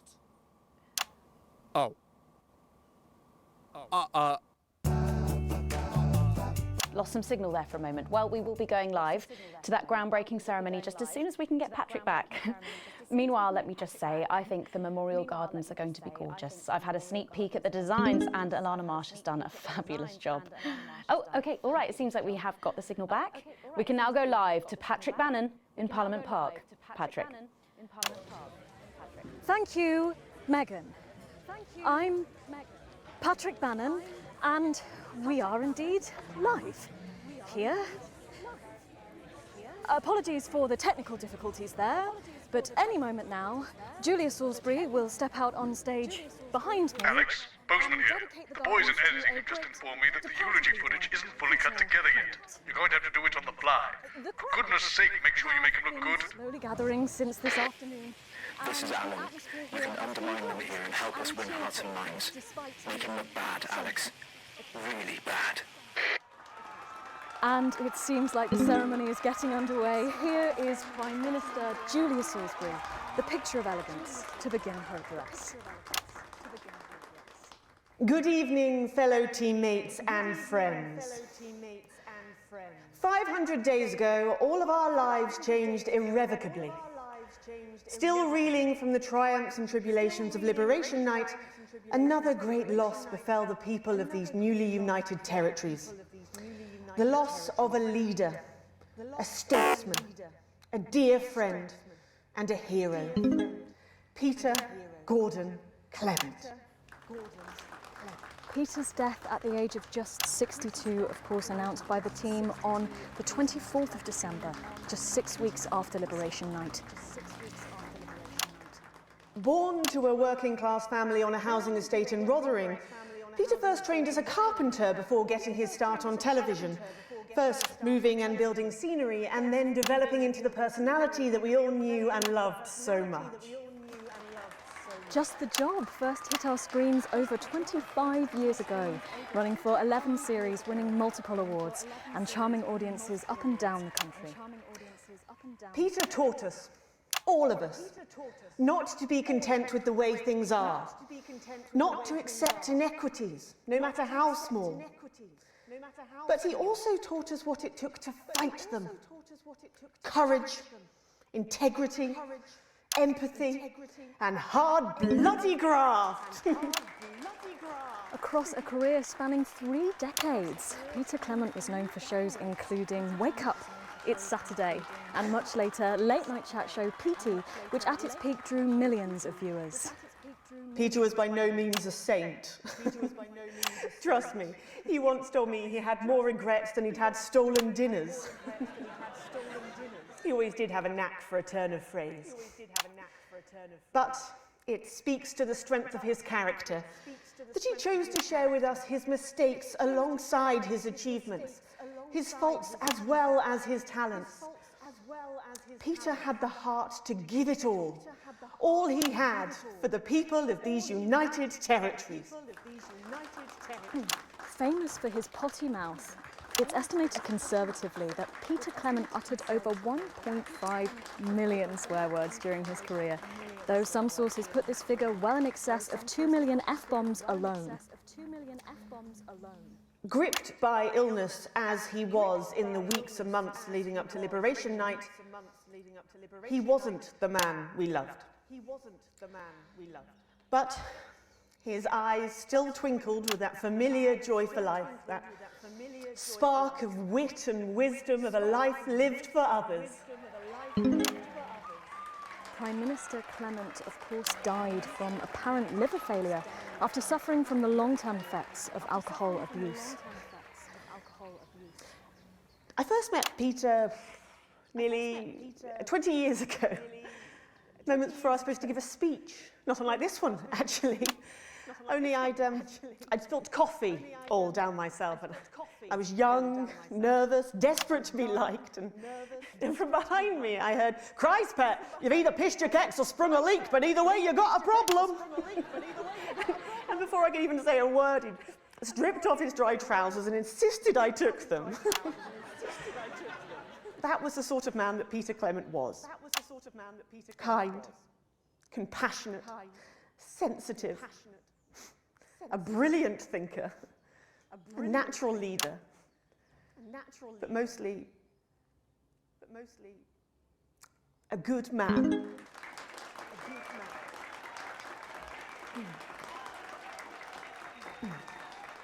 This glorious nation of ours, so beautiful and new, this shining beacon of Thank you, Alex. equality and There'll be another opportunity to steer public perception soon. It's really starting. You'll know when. Despite his accomplishments, the future he forged, the boundaries he pushed, to me, he'll always be the man in his pants cheering on a stranger at the back of the conference. It is my great honour to give to you the Peter Clement Memorial Garden. Shall we see if we can get a countdown going? Everyone with me? 10, 9, 8, 7.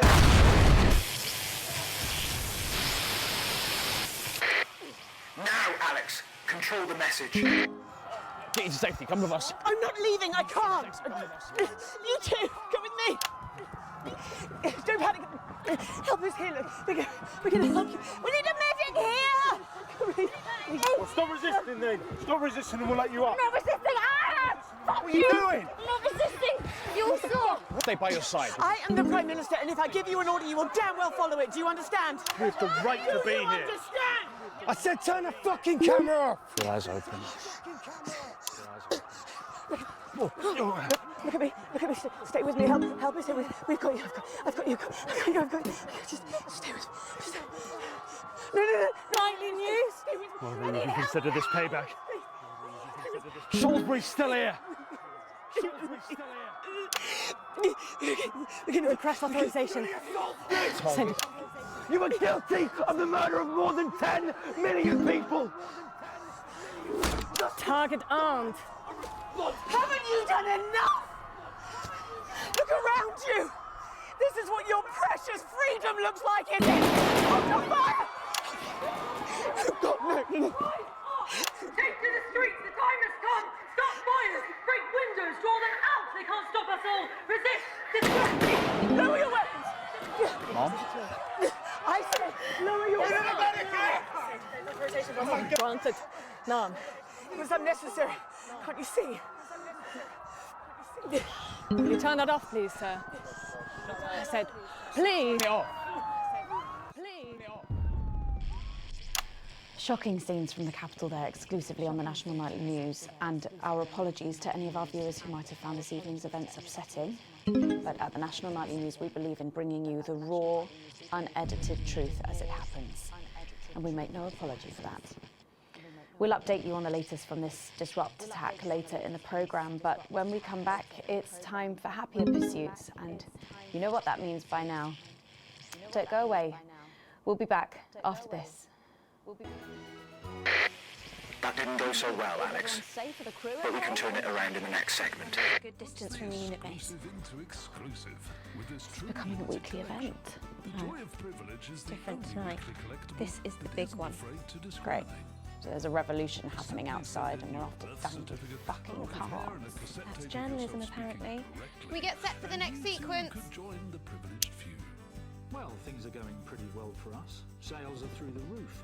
So we thought what better way to celebrate than to go back to where it all started. Unnecessary collections and companion magazines. Join today and you could receive a private education, an unbearable sense of entitlement, and your own middle initials. And if you call now, you'll also... Alex, during this next section, a cameraman working in the newsroom who's one of us is going to get a coded location out. We don't know yet which camera he's on, but if we find out, I'll let you know. Just keep your eyes out for the fist and try and keep it on the air for at least 5 seconds. Our operatives will do the rest. Megan, this is your new makeup artist, Craig. No. What? No. 10 seconds, everybody. Sorry, Craig. It's a no. Okay, we are going in 5, 4, 3.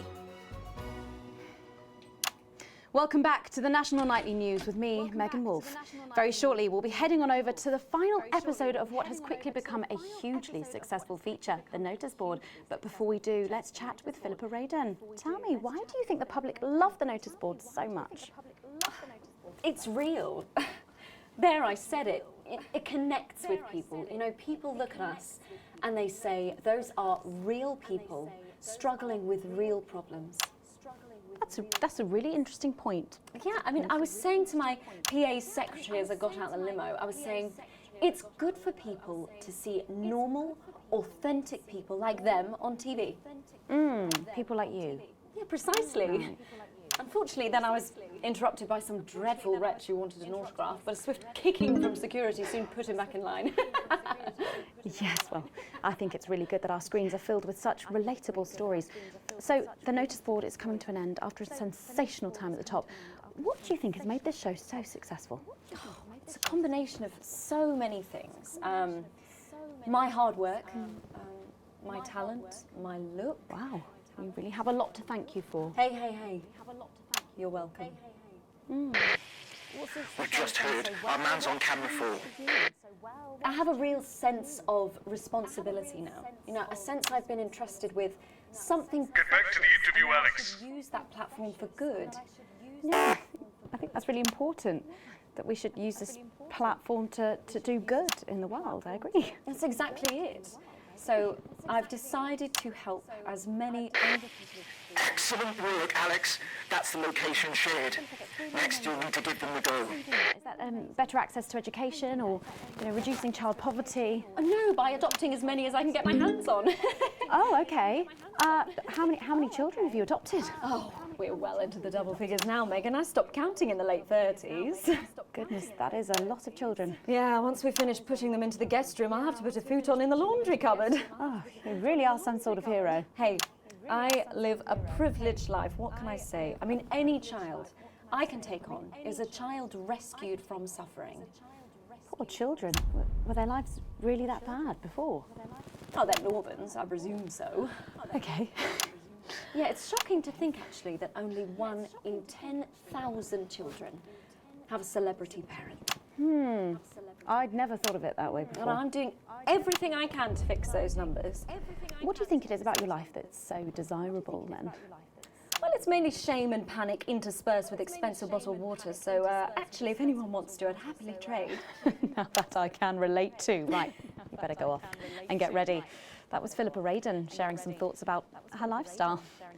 I think it's really important to stay grounded and keep everything in perspective. Clearly, not everyone else agrees. But that's enough from me. Let's go now over to Dangly Parts for the final ever episode of the Notice Board.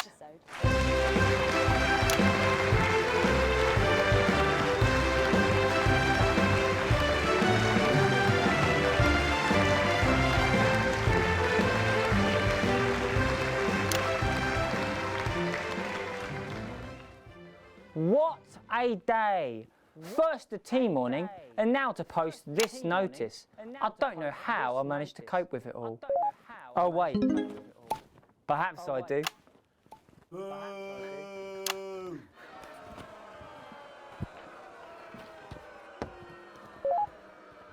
Oh! By St. Barnabas, what on earth is all this? Freeze, dirtbag! Oh, Laura, it's you. I thought for a moment you were a knife-wielding mugger or stabber. No, I'm afraid not. It's just me, a community cohesion officer, responsible for keeping crime at record lows. Of course, keep forgetting that thanks to you and your colleagues, violence on our streets is a thing of the past. What's all this, Vicar? I know, it's a disgrace. Somebody... It's time for the go code. Give us 3 boos in a row, Alex. That will start the pincer movement. We might just pull this off. Push forwards! 3 boos, Alex. Careful, Vicar. It looks heavy. Ha! They don't call me the Right Reverend. Ripped for no reason. Yes! It's no good. It looks like all those crucifix classes were a waste of time.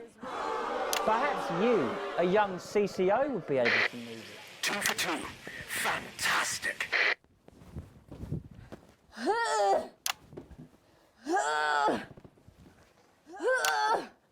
Looks like all those lifting classes were a waste of time. It's too heavy, even for me, a strong and capable You did it, Alex. We're good to go. to lift this. Did someone call for the best firefighter in town? Hi-ya! Well done, Captain Evans. You're so much stronger than us. Especially me, the weak old man. It's the least I could do for my community.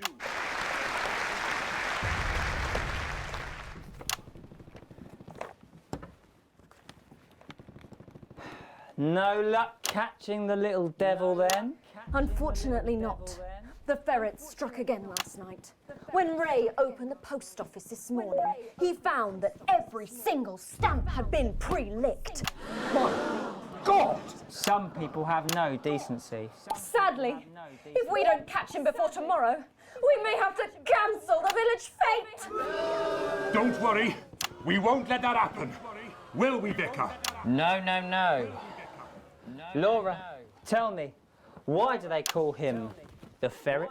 Some say it's because of his sneaky nature. But really it's because whenever he strikes, he always leaves behind the foul stench of urine. Never fear, officer. We'll catch this pissy nuisance and save the village fete. Or my name's not Captain Danger Evans. The community cohesion team are doing their best, but they simply don't have the smarts to solve this mystery. But I know someone who does. Someone who's about to blow this thing wide open. Me! Blackout!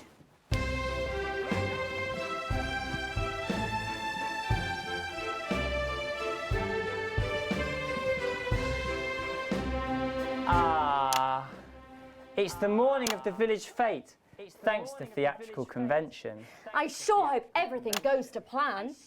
Oh, look! There's Mrs. Craven setting up her cake stall. And look, there's the motorcycle display team setting up for a show that will be far too expensive for live television. I'm going to set up the coconut shy. What are you doing, Vicar? First, I'm running the tombola. Then, I'll be selling forgiveness for money. Aren't you judging the jams? I couldn't possibly. Ah! Well, that sounded like Mrs. Craven. Looks like someone sucked all the jam out of her donuts. That damn ferret has struck again! Whatever are we to do? Although I'm very competent, I have no idea how to solve this case. I guess we'll just have to cancel the fate. Hold it right there, ferret. Me? Have you been drinking from the fire extinguishers again? Not you, the vicar. I don't know what you're talking about. Admit it. You wanted the village fete cancelled so you could have the day off, didn't you? I already have to work Sundays. I shouldn't have to work 2 days a week. But how did you know? Well, my first clue was the smell. Yes, I do smell of urine. Next, I noticed that the vicar's tongue was particularly dry, almost as if he'd been licking thousands and thousands of stamps. Or perhaps eating Mrs. Craven's baking. Which brings me on to my third clue. The vicar said that he had no more room for jam. Almost as if he'd had his fill. Precisely. But you managed to figure it all out from that? Well, I also found this at the scene. That proves nothing. No! Get him out of here, officer! You did it, Captain. You could say you ferreted him out.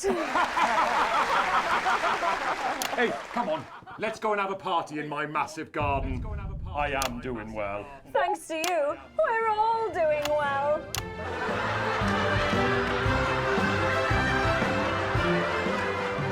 Well, that was it, the final ever episode of the Notice Board, and what a way to end it. Thank you as always to Jeff, Philippa and Tommy. After the break, we'll be both dancing and learning, so don't change that channel. We'll be right back. That's the ads. Well done, everybody. Wow! What a brilliant run, eh? We're hoping you play our advert at this break, Alex. I guess there's one more chance at the end of the show. I've got 4 kinds of sausage! Responsibility that Hey, you! Has been You coming to the after party? than others. One last push, Alex. We're closing in. One of the guests in the last section is working with us. You'll be asked to censor on our behalf. If you do it right, the final orders will be given. We'll get 3 chances. Get at least 2 of them right, and we're gonna win this thing. It's happening, Alex.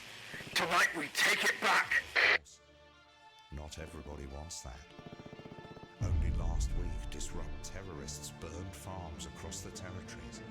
They destroyed food meant for your table. Please, Sarah, anything. Sorry, Mum, I'm really not supposed to say. Are we safe? Hi, I'm Maddie.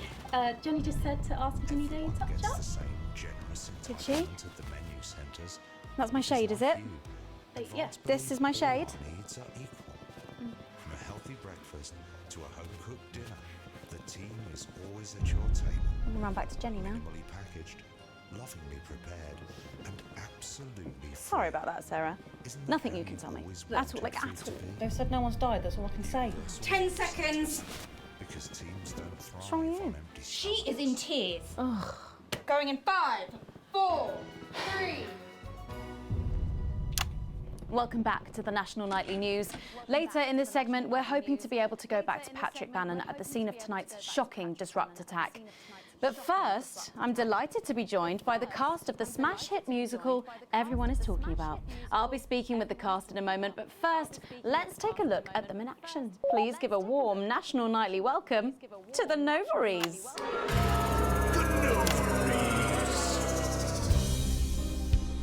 Hello? Doctor? Yes, I see. Thank you for letting me know. I have a decent life. I'm a happy, loving wife. And my job is well paid and fulfilling. I have a husband, John. He's due home soon, won't be long. And I have to tell him something that is absolutely chilling. We share coffee in the morning, and we make love every day. We take time alone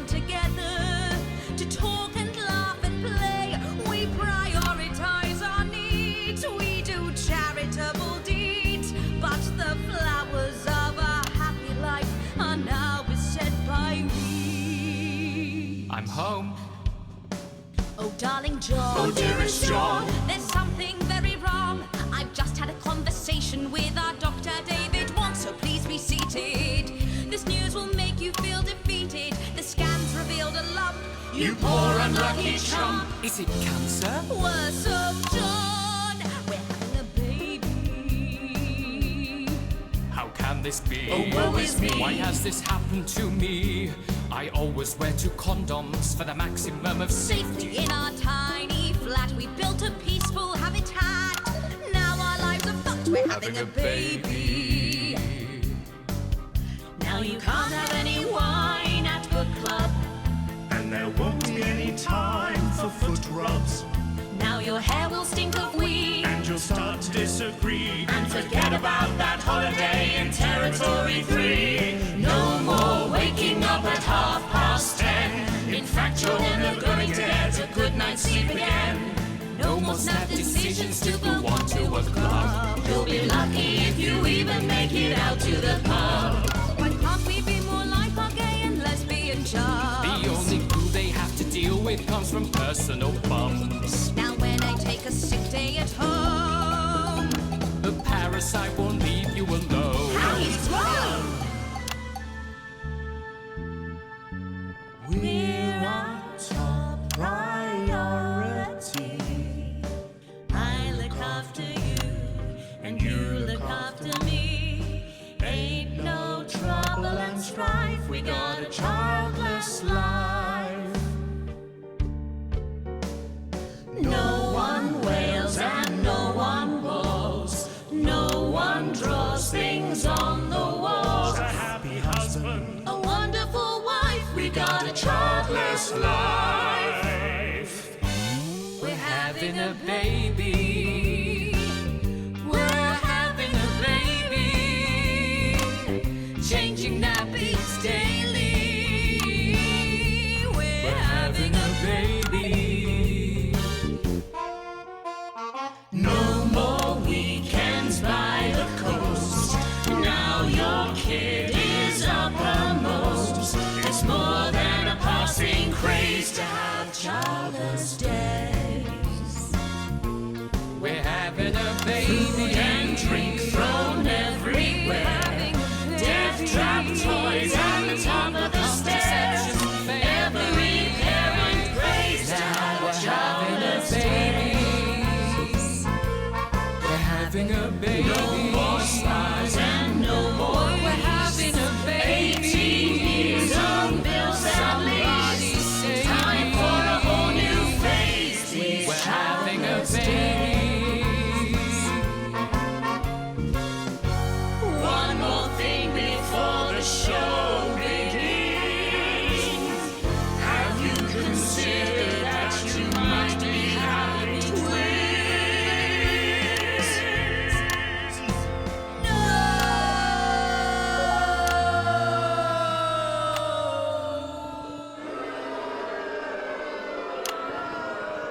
Amazing. The Novaries there, treating us to their opening number from Elegy for a Childless Life, which is currently the hottest ticket in the Capital Theatre District, and will be touring the territories later this year. Right then, come on, you got. Come on down, let's go. Don't be shy. Hello. Hi, Megan. Hi. It's an honour to be here. Oh, really? Are you fans of the show? Yeah, it used to be. Well, listen, let's get stuck in.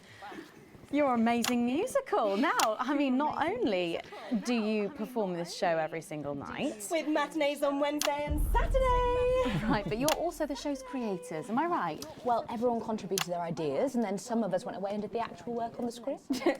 But no, it's very much a team effort. Oh, that's fantastic. How rude of me. I've not introduced any of you. I'll be the one being replaced next. Let's go down the line, shall we? Hi, I'm Jack. Jim Blunt. Pleasure to be here. Jennifer Boram Woodley. Hello, I'm John Sapley. Used to be in the business professionally. My name's Jill, with a J. And I'm Janet. I'm the youngest. That's incredible. And you were all friends previously. I mean, what a coincidence, right? With your names beginning with a J. Oh my goodness, guys! Our names all begin with J. How have we never noticed that? Because you haven't typed them out 1,000 times, maybe? You knew? Why didn't you say anything? I thought we all knew. It's bloody obvious, isn't it? I just thought we were doing a funny thing where we never mentioned it. And I believe as well as being friends, you're also couples. You know, in real life as well as in the show. Well, not exactly. No. I'm not married to him. I'm with Janet. And I'm with John, you lucky bean. Jim and I are married. 4 fabulous years. Well, that must make for some confusion in the rehearsal room. Well, you should have seen the first draft. Jen decided that Jack would play Jim, I would play Jack, Jen Janet, Jill Jen, Janet Jill. What about John? Well, my character was originally just called Man 1. It was allegorical. It was very confusing. Not for a professional. After much toing and froing. And gnashing and wailing. And gin and tonic. We decided that we'd just use our own names, which is less truthful. We're also less likely to go into the wrong dressing rooms. Oh, God, yeah, that would be very embarrassing, wouldn't it? Of course, when I first wrote it, we were only meant to run for a few nights at the Mimbley Village Hall, but when I registered it with the Department for Culture, it caught the eye of someone high up, and before you could say overnight sensation, we were transferring to the capital. It's all been a bit of a roller coaster, really. I'm only 19. I'm the youngest. You really don't have to repeat that. I had to give up my job as a mortuary technician. Well, yes, we all had to move to the capital. I love that job. It's been a very turbulent time. So peaceful, no singing. So peaceful. This piece isn't.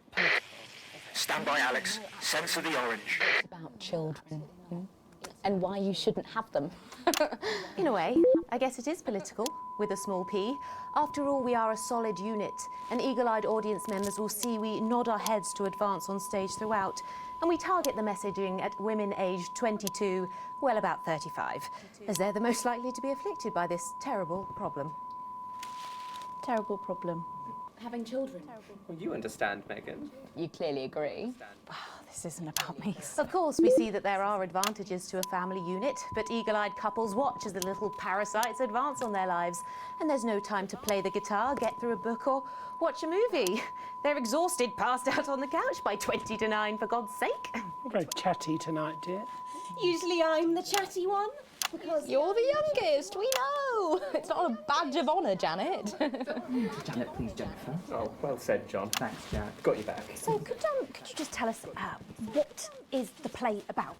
What happens in it? Well, go ahead. It's a tragedy, obviously. Jennifer, myself, and John have their child, and then the story charts the downfall of their hopes and dreams. And there's lots of singing. And dancing. A lot. My character works at a menu centre for a distribution unit. Eagle-eyed, she sees her friend's rapid advance to a pit of despair.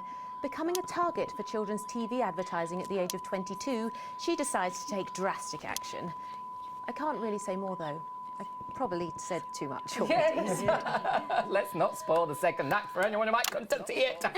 Which should be all of you. For too long, we've been told that a life without children is somehow incomplete, that children are a blessing. Well, I've done the research, and they're not. Besides, there's already loads of bastards running around all over the place, so... We just want people to have the option of a happy, child-free life without stigma. You know, when I was 14, before I had come out, I had an experience with a girl called Julia Jacobs. She was an experiment, I guess, you know, a chance to dip my toes into the... Fascinating. Well, thank you all so much for coming in tonight. I really hope you keep them dancing in the aisles for many performances to come. The Nova is there. And I am pleased to say we can now go back to Patrick Bannon to get the latest from the scene of tonight's horrific events. Patrick, are you okay? Thank you, Megan. This is Patrick Bannon reporting from the scene of tonight's devastating and symbolic attack this evening. An attack which I myself have been found myself caught up in. I'm still a little dazed and a little deaf, Megan. So I hope you'll forgive me if I seem that it's time to speak with the Prime Minister. Mrs. Salisbury, that's you. You're still here. The Prime Minister. I couldn't leave, not when there were people that needed help. Any team player would have done the same. I don't deserve praise for being human. Yes, no accolades here. Or Palisades. Or lemonade. Right. So, is the situation now, are we safe? Yes, the security services performed their duties without hesitation. And I would like to assure the public that although there have been some injuries, there were no civilian deaths here this evening. Oh, that's good news about the Sorry, did you say no deaths? That's right. No civilian deaths. Just the 4 disrupt terrorists curtailed by law enforcement, who were, as always, so cohesive. If I may, I have a message for your viewers. Of course, the camera, speak there, on the camera there. Stay at home tonight. Do not become another casualty of war. Disrupt have had their moment, but as the dear departed Peter Clements once famously said, it ends today. Thank you, Prime Minister, for those strong words of strength. Back to the studio. Megan, now in the studio with Megan Wolf now. Patrick Bannon there, bravely reporting from the front line of tonight's horrifying bombing. Maybe you need to get checked out, Patrick.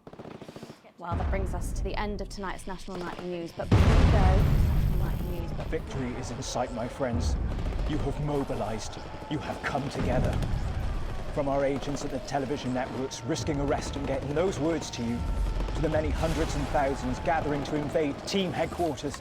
As I speak, you are turning the tide, and it is time for change. Tonight we topple their regime, and we also silence their mouthpiece, Channel 1.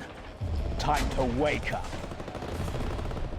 of course they would have you believe. The military have been actioned, and well, it's pretty scary out there tonight, so stay at home and stay with Channel 1.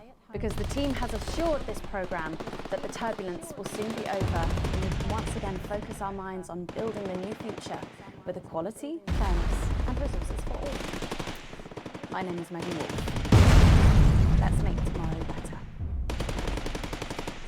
And we're out. I think I threw up a bit in my mouth just then. Surprised that there's any room in there at organised. Excuse me, miss. Can you come with me, please? What? Jim?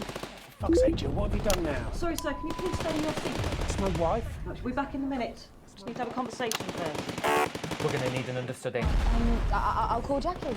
If she's not free, we'll use Jessica, Judith, Justine or Jenny. Oh, Jenny can sing. Oh, Megan can piss off. Yeah, Megan thinks about doing that a lot these days.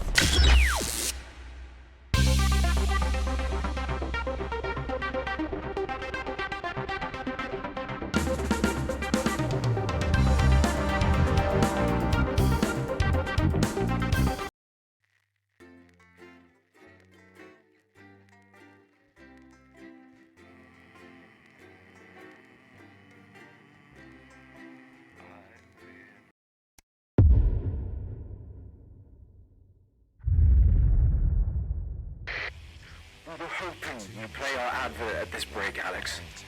I guess there's one more chance at the end of the show. And putting food on their table is a responsibility that, for too long, has been much harder for some than others. Unlike Disrupt, One last push, Alex. We're closing in. One of the guests in the last section is working with us. You'll be asked to censor on our behalf. If you do it right, the final orders will be given. We'll get 3 chances. Get at least 2 of them right, and we're going to win this thing. It's happening, Alex. Tonight we take it back. Of course, not everybody wants that. Only last week, Disrupt terrorists burned farms across the territories. They destroyed food meant for your table. Please, Sarah, anything. Sorry, Mum, I'm really not supposed to say. Are we safe? Hi, I'm Maddie. Johnny just said to ask if you need a touch-up. The same generous Did she? entitlement at the menu centres. That's my shade, is it? Yeah. This is my shade. Needs are equal. From a healthy breakfast to a home-cooked dinner, the team is always at your table. I'm gonna run back to Jenny now. Minimally packaged, lovingly prepared, and absolutely Sorry about that, Sarah. Nothing you can tell me. At all, like at all. They've said no one's died, that's all I can say. 10 seconds. because teams don't thrive What's wrong with you? on empty She is in tears. Ugh. Going in 5, 4, 3. Welcome back to the National Nightly News. Later in this segment, we're hoping to be able to go back to Patrick Bannon at the scene of tonight's shocking Disrupt attack. But first, I'm delighted to be joined by the cast of the smash hit musical everyone is talking about.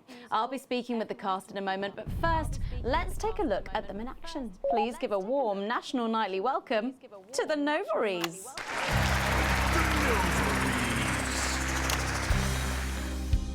Hello? Doctor? Yes, I see. Thank you for letting me know. I have a decent life. I'm a happy, loving wife. And my job is well paid and fulfilling. I have a husband, John. He's due home soon, won't be long. And I have to tell him something that is absolutely chilling. We share coffee in the morning, and we make love every day. We take time alone together to talk and laugh and play.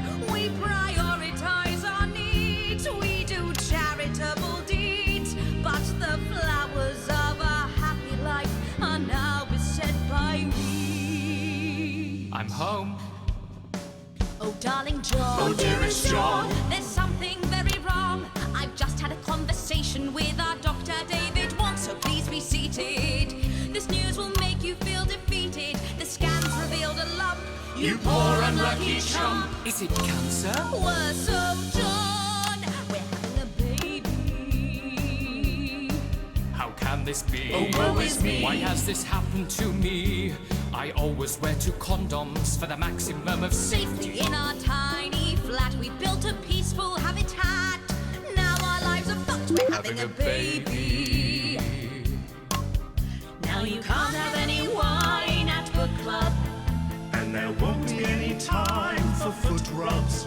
Now your hair will stink of weed. And you'll start to disagree. And forget about that holiday in Territory 3. No more waking up at 10:30. In fact, you're never going to get a good night's sleep again. No more snap decisions to go on to a club. You'll be lucky if you even make it out to the pub. Why can't we be more like our gay and lesbian chums? The only glue they have to deal with comes from personal bums. Now when I take a sick day at home, The parasite won't leave you alone. how he's thrown. We're our top priority. I look after you, and you look after me. Ain't no trouble and strife. We got a childless life. No one wails and no one walls. No one draws things on the walls. A happy husband, A wonderful wife. We got a childless life. We're having a baby. We're having a baby. Changing nappies daily. We're having a baby. No more weekends by the coast. Now your kid is uppermost. It's more than a passing craze to have childless days. We're having a baby. Food and drink thrown everywhere. Death trap toys at the top of the stairs. Every parent prays to have childless days. We're having a baby. No more spas and no more We're having a baby. 18 years on bills and leaves. Time for a whole new phase. These We're having a childless baby. One more thing before the show begins. Have you considered that you might be having twins? No!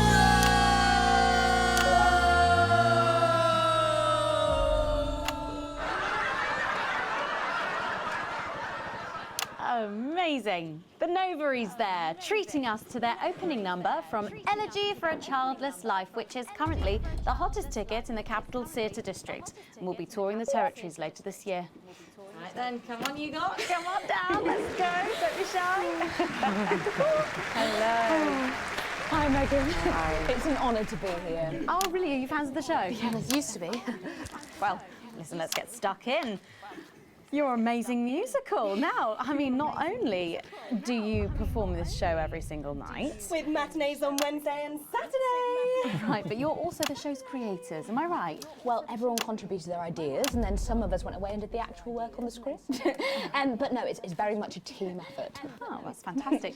How rude of me. I've not introduced any of you. I'll be the one being replaced next. Let's go down the line, shall we? Hi, I'm Jack. Jim Blunt. Pleasure to be here. Jennifer Boram Woodley. Hello, I'm John Sapley. Used to be in the business professionally. My name's Jill, with a J. And I'm Janet. I'm the youngest. That's incredible. And you were all friends previously. I mean, what a coincidence, right? With your names beginning with a J. Oh my goodness, guys! Our names all begin with J. How have we never noticed that? Because you haven't typed them out 1,000 times, maybe? You knew? Why didn't you say anything? I thought we all knew. It's bloody obvious, isn't it? I just thought we were doing a funny thing where we never mentioned it. And I believe, as well as being friends, you're also couples, you know, in real life as well as in the show. Well, not exactly. I'm not married to him. I'm with Janet. And I'm with John, you lucky bean. Jim and I are married. 4 fabulous years. Well, that must make for some confusion in the rehearsal room. Well, you should have seen the first draft. Jen decided that Jack would play Jim, I would play Jack. Jen, Janet. Jill, Jen. Janet, Jill. What about John? Well, my character was originally just called Man 1. It was allegorical. It was very confusing. Not for a professional. After much toing and froing. And gnashing and wailing. And gin and tonic. We decided that we'd just use our own names, which is less truthful. We're also less likely to go into the wrong dressing rooms. Oh, God, yeah, that would be very embarrassing, wouldn't it? Of course, when I first wrote it, we were only meant to run for a few nights at the Mimbley Village Hall, but when I registered it with the Department for Culture, it caught the eye of someone high up, and before you could say overnight sensation, we were transferring to the capital. It's all been a bit of a roller coaster, really. I'm only 19. I'm the youngest. You really don't have to repeat that. I had to give up my job as a mortuary technician. Well, yes, we all had to move to the capital. I love that job. It's been a very turbulent time. So peaceful, no singing. So peaceful, no singing. This piece isn't political, is it? Stand by, Alex. No, Censor the orange. It's about children. And why you shouldn't have them. In a way, I guess it is political, with a small p. After all, we are a solid unit, and eagle-eyed audience members will see we nod our heads to advance on stage throughout, and we target the messaging at women aged 22, well, about 35, as they're the most likely to be afflicted by this terrible problem. Terrible problem. Having children. Well, you understand, Megan. You clearly agree. Wow, this isn't about me. Of course, we see that there are advantages to a family unit, but eagle-eyed couples watch as the little parasites advance on their lives, and there's no time to play the guitar, get through a book, or watch a movie. They're exhausted, passed out on the couch by 20 to 9, for God's sake. You're very chatty tonight, dear. Usually I'm the chatty one. Because you're the youngest, we know. It's not a badge of honour, Janet. Janet, please, Jennifer. Oh, well said, John. Thanks, Janet. Got you back. So could you just tell us what is the play about? What happens in it? Well, go ahead. It's a tragedy, obviously. Jennifer, myself, and John have their child, and then the story charts the downfall of their hopes and dreams. And there's lots of singing. And dancing. A lot. My character works at a menu centre for a distribution unit. Eagle-eyed, she sees her friend's rapid advance to a pit of despair. Becoming a target for children's TV advertising at the age of 22, she decides to take drastic action. I can't really say more, though. probably said too much already. Let's not spoil the second act for anyone who might come to see it. Which should be all of you. For too long, we've been told that a life without children is somehow incomplete, that children are a blessing. Well, I've done the research, and they're not. Besides, there's already loads of bastards running around all over the place, so... We just want people to have the option of a happy, child-free life without stigma. You know, when I was 14, before I had come out, I had an experience with a girl called Julia Jacobs. She was an experiment, I guess, you know, a chance to dip my toes into the... Fascinating. Well, thank you all so much for coming in tonight. I really hope you keep them dancing in the aisles for many performances to come. The Nova is there. And I am pleased to say we can now go back to Patrick Bannon to get the latest from the scene of tonight's horrific events. Patrick, are you okay? Thank you, Megan. This is Patrick Bannon reporting from the scene of tonight's devastating and symbolic attack tonight this evening. An attack which I myself have found myself caught up in. I'm still a little dazed and a little deaf, Megan. So I hope you'll forgive me if I seem that it's time to speak with the Prime Minister. Mrs. Salisbury, that's you. You're still here. The Prime Minister. I couldn't leave, not when there were people that needed help. Any team player would have done the same. I don't deserve praise for being human. Yes, no accolades here. Or Palisades. Or lemonade. Right. So, is the situation now, are we safe? Yes, the security services perform their duties without hesitation. And I would like to assure the public that although there have been some injuries, there were no civilian deaths here this evening. Oh, that's good news about the Sorry, did you say no deaths? That's right. No civilian deaths.